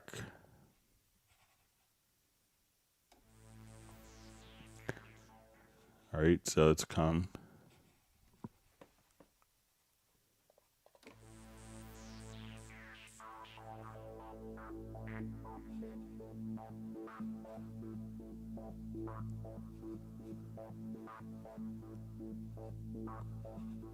All right, so we'll watch this meter.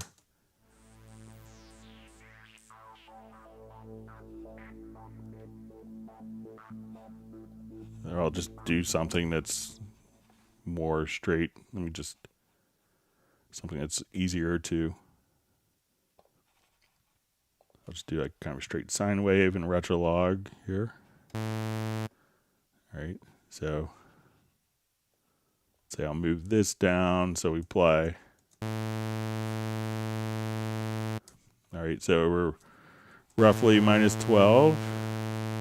Just turn this down. Let's look at the meters. All right, so I'm going to duplicate this track.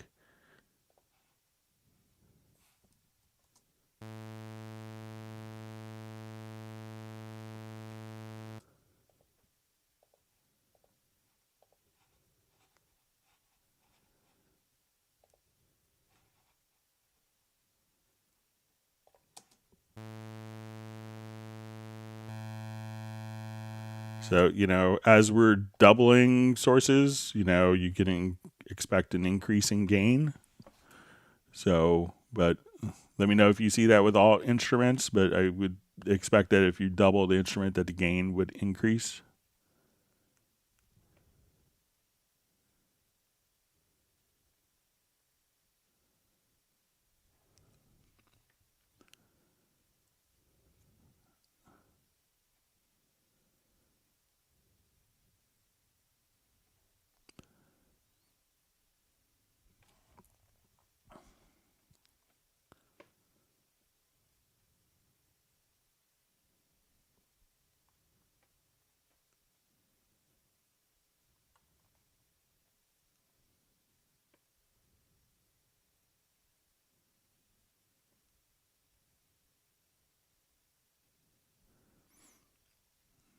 Okay, so you see from Best Green Jesus that, it's a question mark showing up as a media bay from samples and sounds from Groove Agent. I can't remove it and support. Well, they are support. So Best Green Jesus, if you want to reach out to me at, I know you sent emails before, clubcubase at steinberg.de. Steinberg.de. I'd be happy to take a look at your system remotely if you want.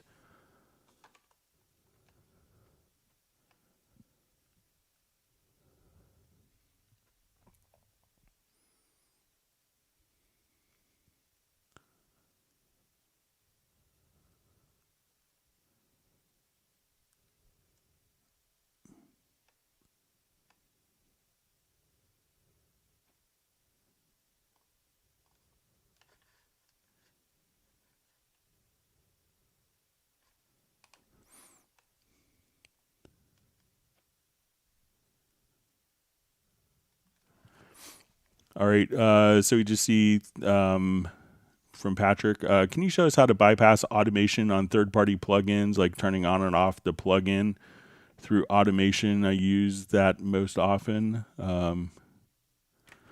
So a lot of times, turning on and off a plugin isn't automatable, but, doing a, like bypassing the plugin is, because, you can't really automate automate something if it's off, if that makes sense. So let's say, we'll come over.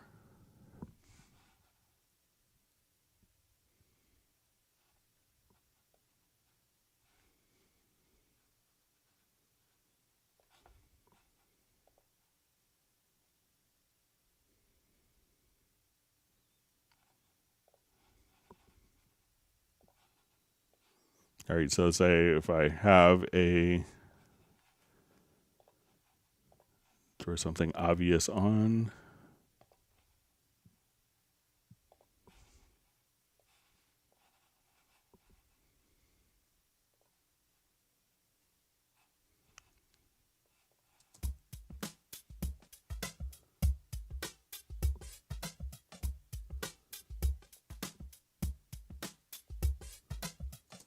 So now I could just turn.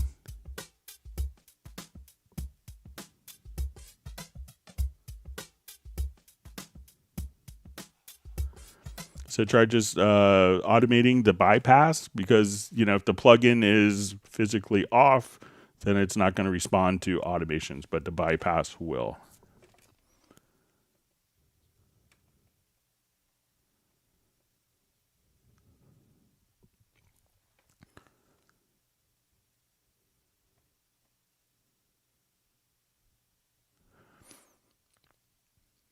All right, so we just see from Patrice is saying error message, Bosendorfer cannot be deleted. Make sure that the track accessible in all processes that may use this library are closed. So, make sure that you're actually, that you're not in Cubase when you're trying to do it. So.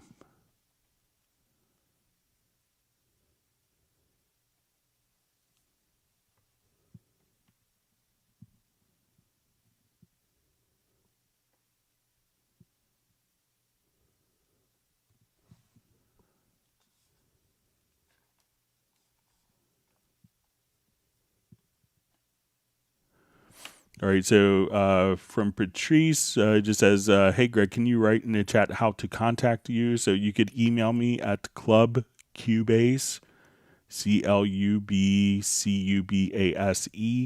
at steinberg.de. And I see the Jazz Dude's just done that. Thank you.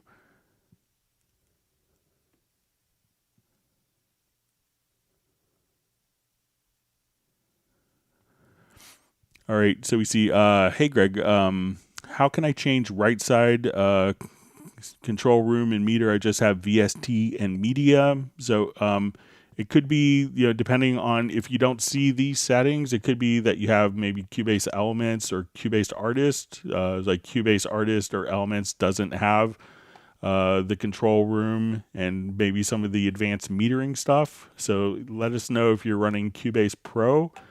But you should be able to see all of the right zone depending upon what version of Cubase that you're running. All right, wonderful to see Soren from Sweden on. All right, so I think I'm at the end of questions. We'll see if more questions sneak in.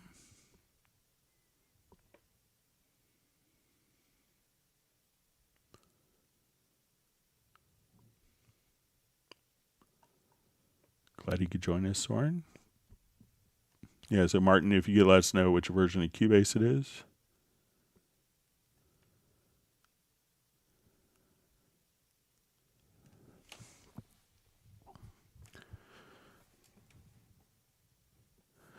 Okay, so I just see a question from Patrick. Can you share us some things that you admire from Hans Zimmer or other favorite composers? What you think that this is, what takes them to this much heights? I think, a lot of people, you see lots of speculation on Hans, and I've spent time with him, but not like weeks and weeks or anything like that. But spending time with him is always interesting. One is a lot of places I go, everyone's trying to save money on particular projects. Like, we want to, do less. We want, to do this and be able to do this. But Hans is always kind of like, if I don't use an orchestra, then who else? I'm afraid other people won't do it in the future, and that's a travesty. So with him, it's always, it's like, money doesn't seem to be an object for getting his art done, and kind of and how supporting musicians and supporting other composers, I think, is really key. It's almost kind of like, there's a lot of people that have composing suites there. And I think he intentionally set it up so that he could walk around and be inspired. And it was, in his studio complex is, an invigorating place of creativity. So and he works, he's incredibly dedicated to his task, and he works really hard. And he helps so many people out, so occasionally I'll get, a message is like, can you help so-and-so get up to speed on Cubase? And he wants to make sure that person who he sees something special in is being helped. And I think that support structure that he's built up is a really key part to his success. And, lots of people have come through, as his assistants and have gone on to other things, Harry Gregson Williams and Mark Mancina. So lots and lots and lots of people, Pinar Toprak, I think that kind of support that he gives to the community is really important. I think, so many people have such respect for him because of that.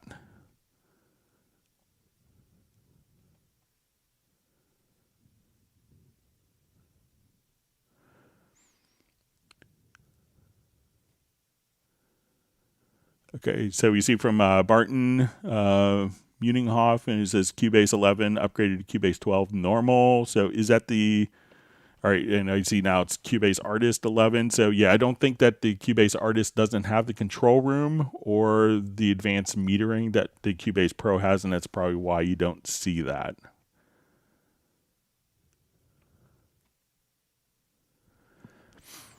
All right, so a question from Jazzy Lomel. Hey, Greg, asked this before. I forgot how to do it. I'm trying to find a faster way to label my tracks from one to the next without having to click out of track and click on to next. Can you show me? All right, so if you have a number of tracks here, so let's say I wanted to rename these tracks. So just type in the field, type the name, hit the tab key, and that will take you to the active track naming field, and you can just hit the tab key to name all of your tracks just like that. So click in one, instead of having to hit enter and double click again and type the name in, hit enter, just tab key, and that will take you directly to the next naming field like so. Like my creative track names. That's your new band name. All right.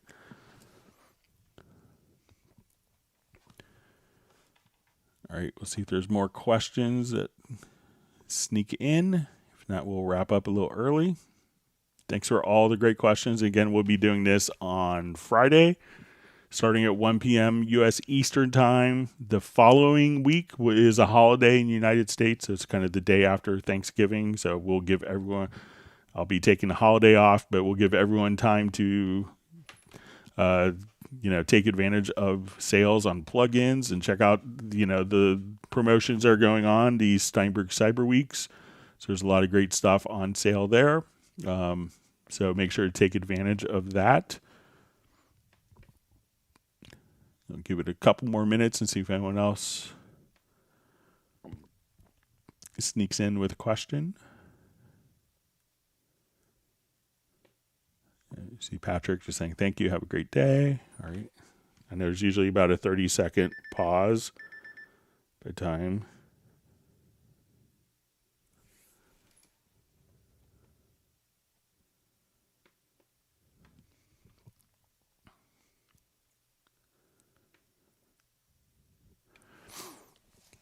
All right, so we see from Jazzy Lomel, hey, Greg, are you doing a Cubase Hangout on Black Friday? So it is a holiday, and we don't get many of those in the U.S., so we won't be doing a live stream on Black Friday, so that would be, I think, the 25th.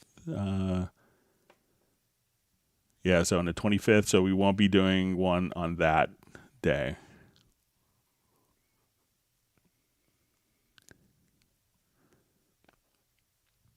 All right, we'll see if there's any more questions. I'll wait just another minute or so.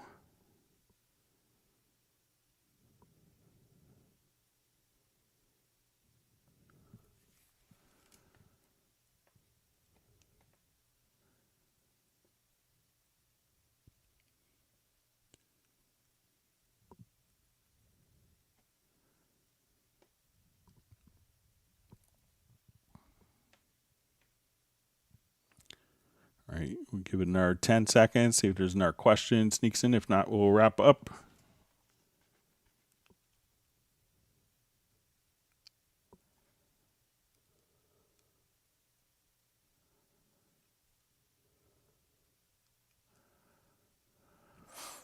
All right, so we have a question from Benny.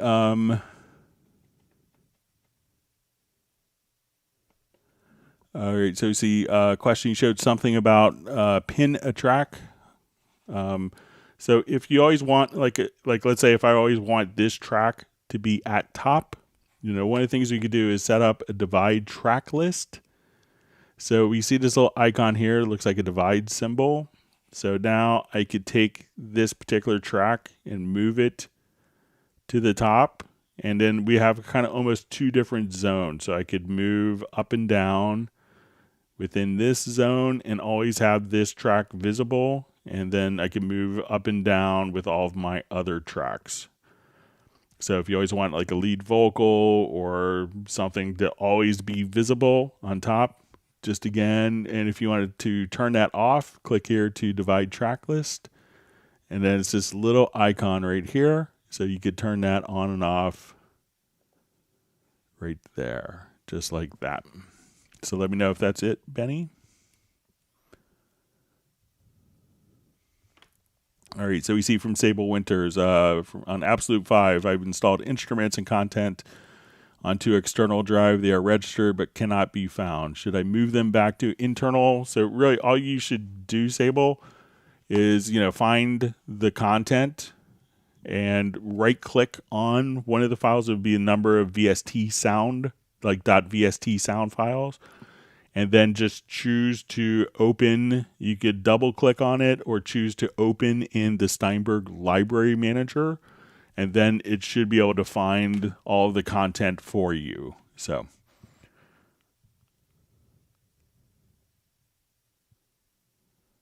you could definitely run all the content from directly from a drive. All right, so we have a question. How to use pre-roll countdown before recording. Okay, so we'll do new project here.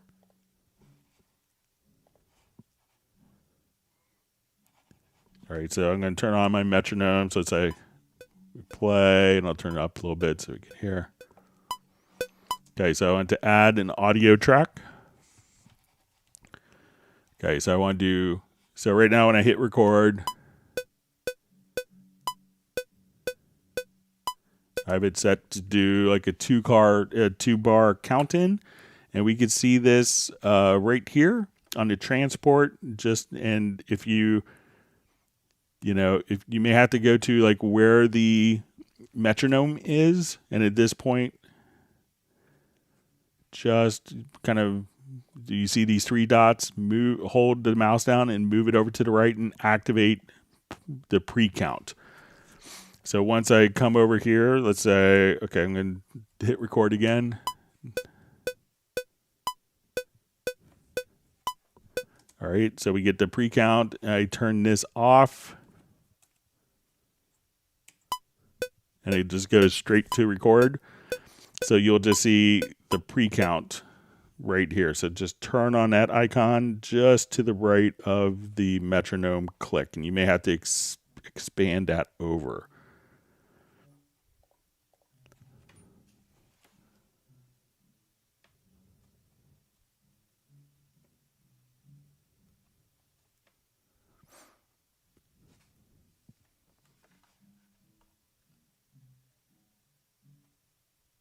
My son is playing Black Dog by Led Zeppelin on his upright bass. He learned it yesterday.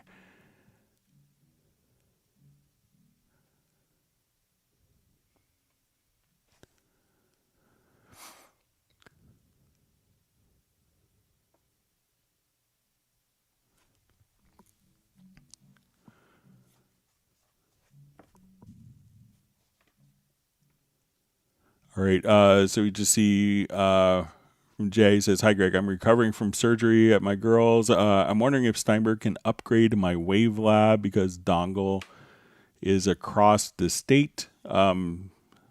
So I don't think Steinberg will, be able to turn on your computer and do the actual, activation for you. But I think you could still purchase, if there is, I'm not sure if the current promotion is with upgrades and stuff as well, but if you wanted to do, just purchase that, you could activate it at any time. So,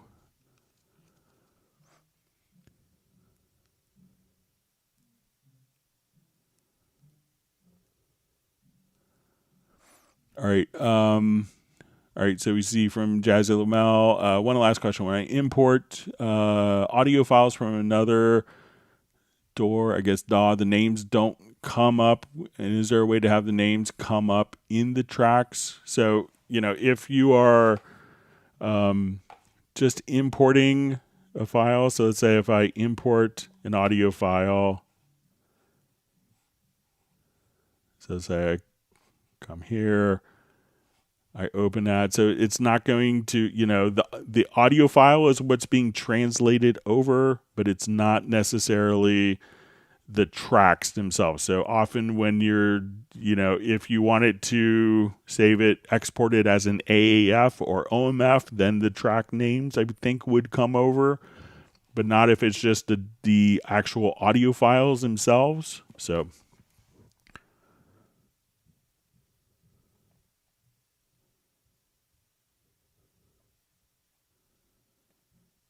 okay. See, Jazz Dude posted a link to Hans Zimmer documentary. I know there's just a BBC one, but I don't think we could see it in America yet. Hopefully we'll be able to see it soon.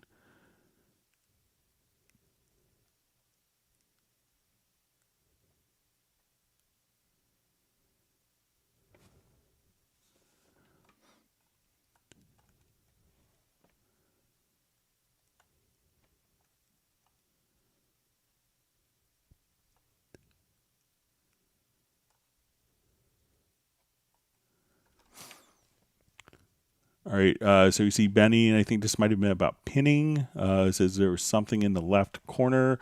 So one of the things that, the terminology for pinning allows you to do is if you always want it to, let's say we have an audio track here, and I always wanted, let's say, a particular fader, like a fader to be open when selecting different inspector tabs so that one doesn't close all the time. So when you go to the settings,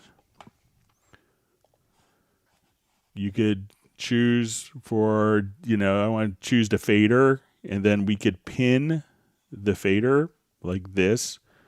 So now if the fader is open, when I go to sends, that the fader will always remain open, so I don't have to keep opening that over and over again. So once you go to the settings here,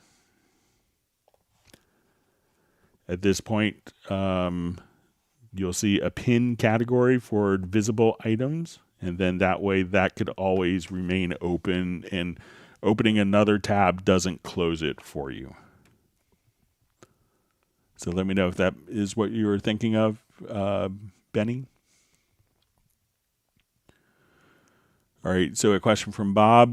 Is there any conflict with exporting a MIDI track from a Windows computer and importing it to a Mac? So no problems at all with that. So.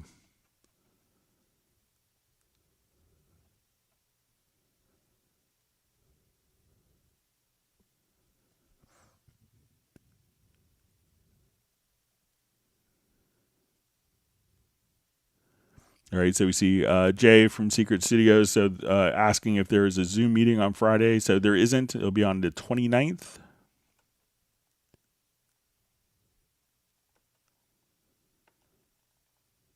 So it'll be the Tuesday after Thanksgiving.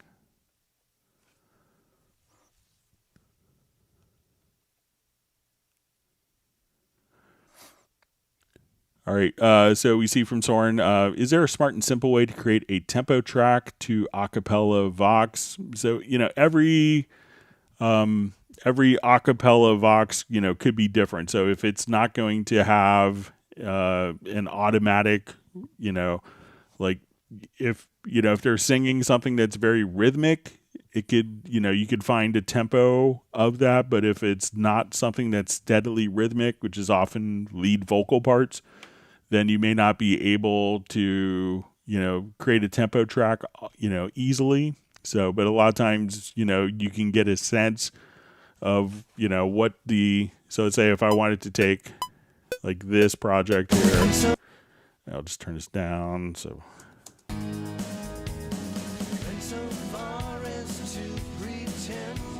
if I wanted to take, a particular track here, I could say, okay,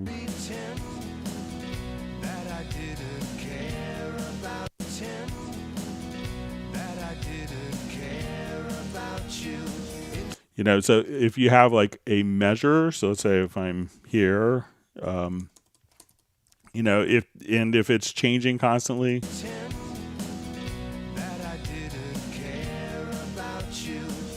so at this point, we could just say, so I can say, okay, we're going to just put a marker here.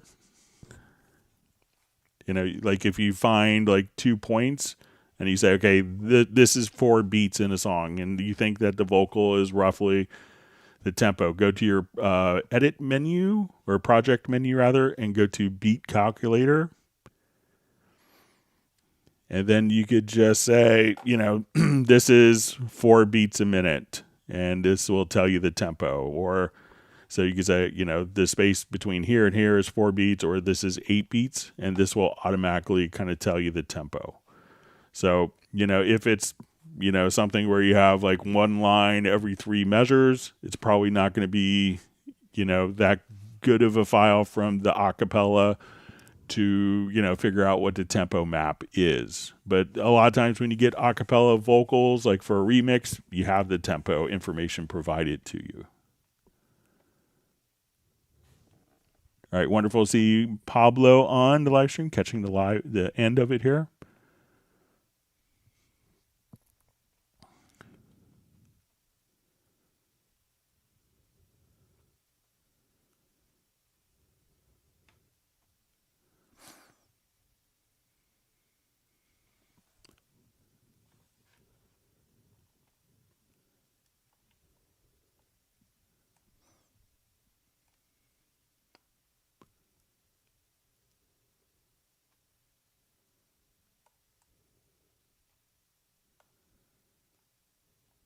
All right, just reading through comments. So we have a flurry of activity.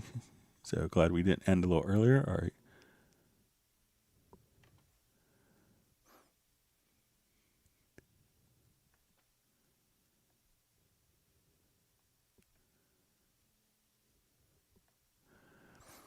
All right, so you see a question from Jazzy Lamel. Hey, Greg, also forgot, do you have a vocal chain on your input that you favorite or use when recording vocals? So a lot of times I record everything, and maybe I'm just kind of old school. I try to record everything without much processing. So, try to get a good gain going into the file, make it sound as great as possible with just a microphone and the source. So that's often how I approach it. And then I could, add a lot of stuff afterwards. Sometimes, when you get tracks to mix, you don't have that luxury. But what I would do is just come over to, let's say you go to media, and you could go, there's a number of different track presets. So if you go to presets and go to track presets audio, at this point you could just say, okay, I want to look for, and I'll just do it by category here. So say, let's go to vocal chain. So we can say, okay, and you'll have all these different presets that you could just drag. So I'll just add, so if you're just starting off, you could just drag the preset over and all the inserts will just be placed for you. So you could just, try out these, like Alan Morgan has done huge records, he knows what he's doing.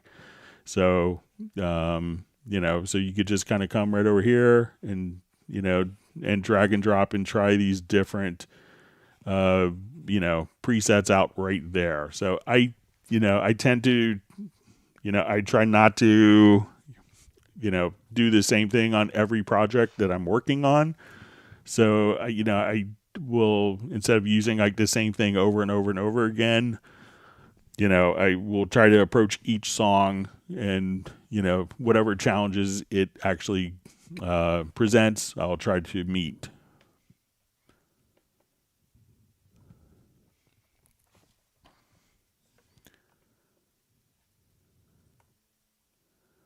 Okay, so I think I got the pinning right from Benny, so thanks for letting me know.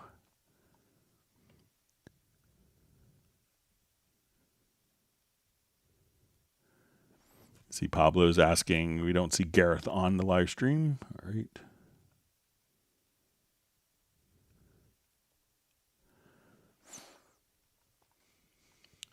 All right, so we see from Cutler Station, what are your favorite tools to use for monitoring / metering during a mastering session?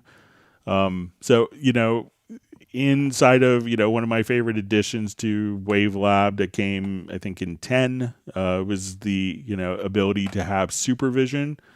So, really, check out, like some of the great functions that you could have. So let's say I want to do music mastering here.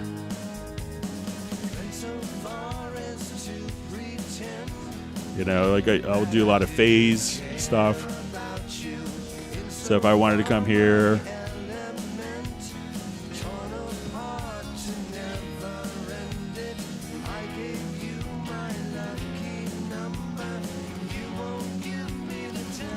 and I like a lot of the phase stuff, like if you want to do like a multi-correlation, so you can see like which frequencies.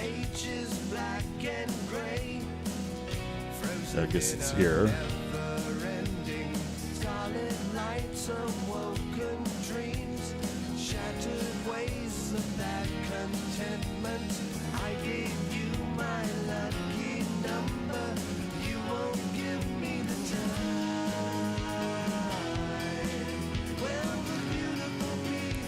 So when you're kind of listening to this, you can check phase, levels, phase on different frequencies.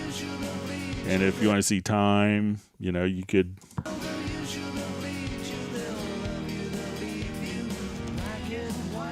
So even if I wanted to come here, we could say, I just want to see kind of a wave scope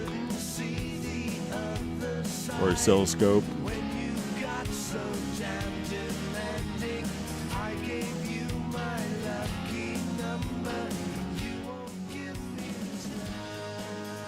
So, so I think that the supervision is just, an incredible tool for monitoring and metering.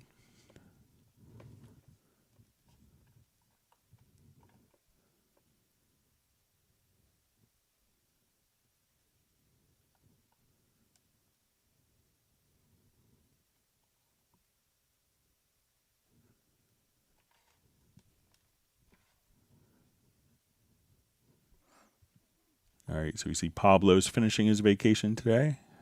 Hope you had a good time.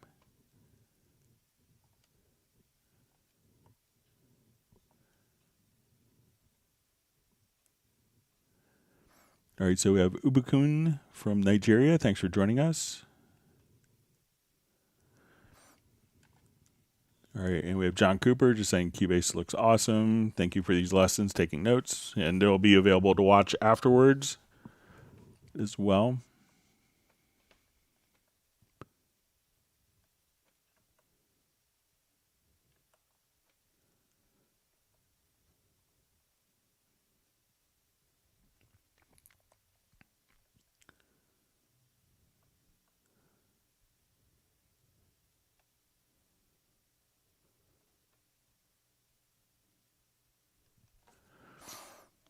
All right. So we just see a question: why are so many employees don't want to employ Cubase users but prefer to accept Pro Tools or Logic users? So I always found that people, whatever you get the like when I was in the studio, I remember, and he's kind of a famous studio manager, and he's like just like know your he's like whatever program just know it well. So as long as you get the work done. Most people don't care kind of what you're working with. but there's lots of places that need Cubase users. I'm not sure what it's like in Nigeria. I'm not as familiar with the market there. So.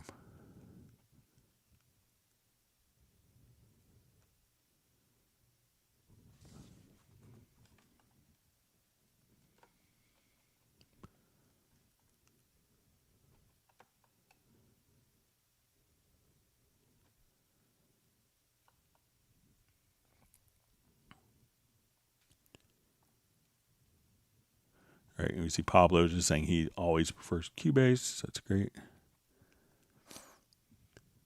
All right. All right, we'll see if there's any more questions that sneak in. If not, we'll wrap up. Thanks again for all the questions today. And we'll be here again on Friday.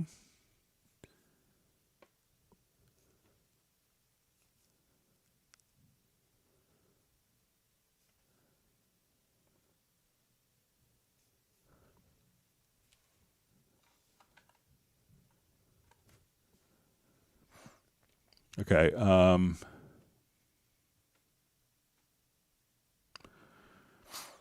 right, so we see from Jazzy Lamel, hey Greg, my last question, I promise. My client wants to do some mastering, but wants to master in Cubase, but Wavelab sounds actually better. Is there a preference?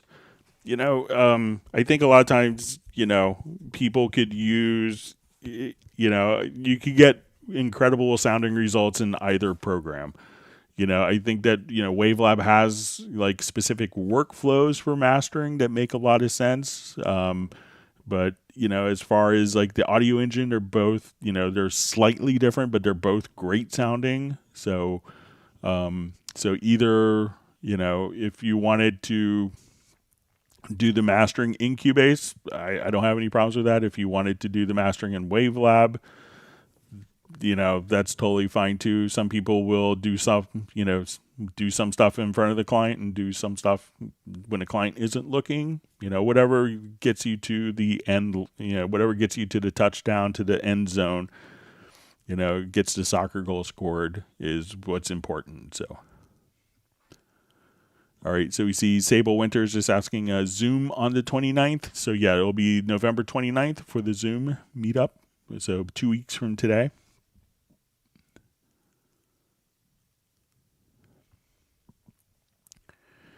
All right, so we just see how to sample drums. So a lot of times what you could do with particular tracks is, if you have like a drum recording, and this is pretty typical for a lot of people, you could now come over.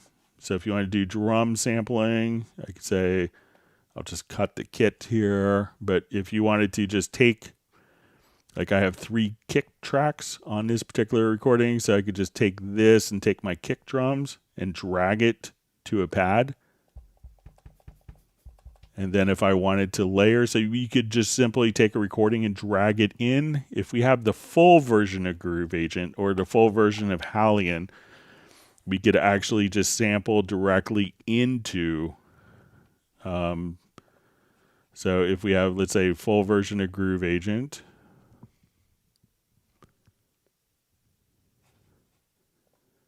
when we come over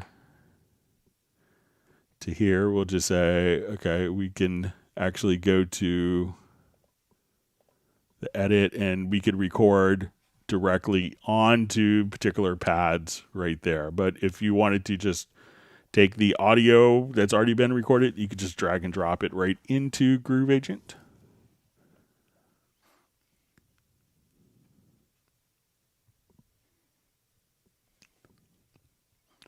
All right, so we have Machine Age Voodoo checking in from Germany. All right, Bob Demers wants people to hit the like button if you haven't. All right, we'll see if there's any more questions. If not, we'll wrap up.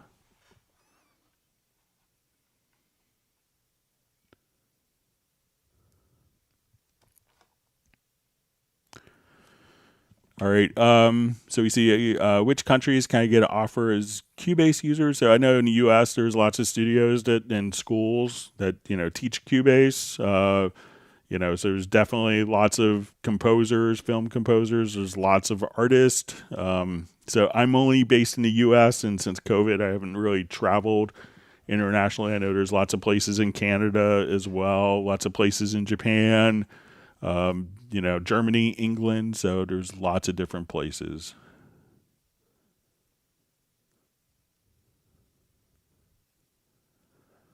Yeah, and I would agree with Jazz Dude's advice is start in your country and be the best with Cubase. It was like I remember like a lot of, like when I was growing up, a lot of people would say, okay, to make it as a band, we have to go to LA. We can't make it if we're in DC or Baltimore. And it's like, well, if you're not the best band in DC or Baltimore, you're not going to be the best band in LA. So geography isn't the problem. So.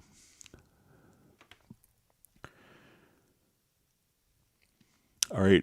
So we have a question. Can you duplicate a track without duplicating the events? All right. So let's say I want to duplicate this track without the events. It's actually a built-in macro. So here we could say, and my macro list. So we can say my macro list is much larger than most people. So you'll see duplicate selected tracks without data as a macro. And if you do that, then it's automatically going to duplicate with all the settings, but without the data.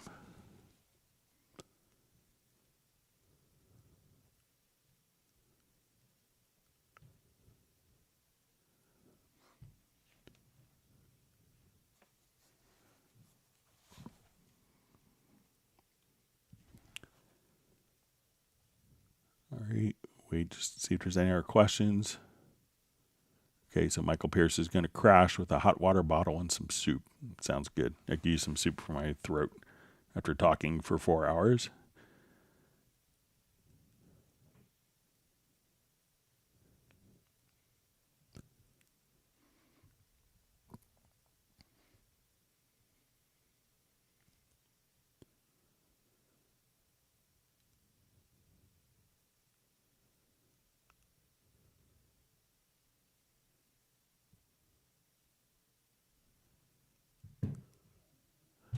All right, so Machine Age Voodoo just hope that we get some updates on MIDI arpeggiators and MIDI modifiers. So I think that there's, like maybe they, haven't changed in appearance, but they're still very functional, and a lot of people still haven't utilized, all of the different MIDI plugins.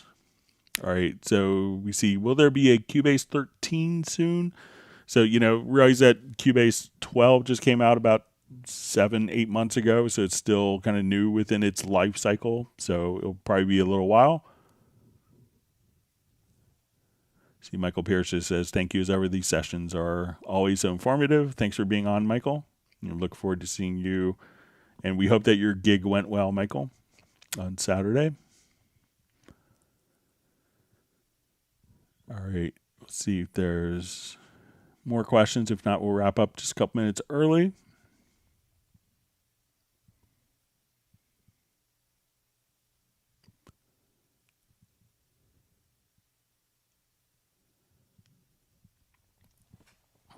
All right, so I guess with that, let's see, there's last minute questions. If not, we'll wrap up. Thanks again for everyone for being on the live stream and for all the wonderful questions. All right, so with that, we will go ahead and wrap up. Thank you very much, and we'll see everyone on Friday.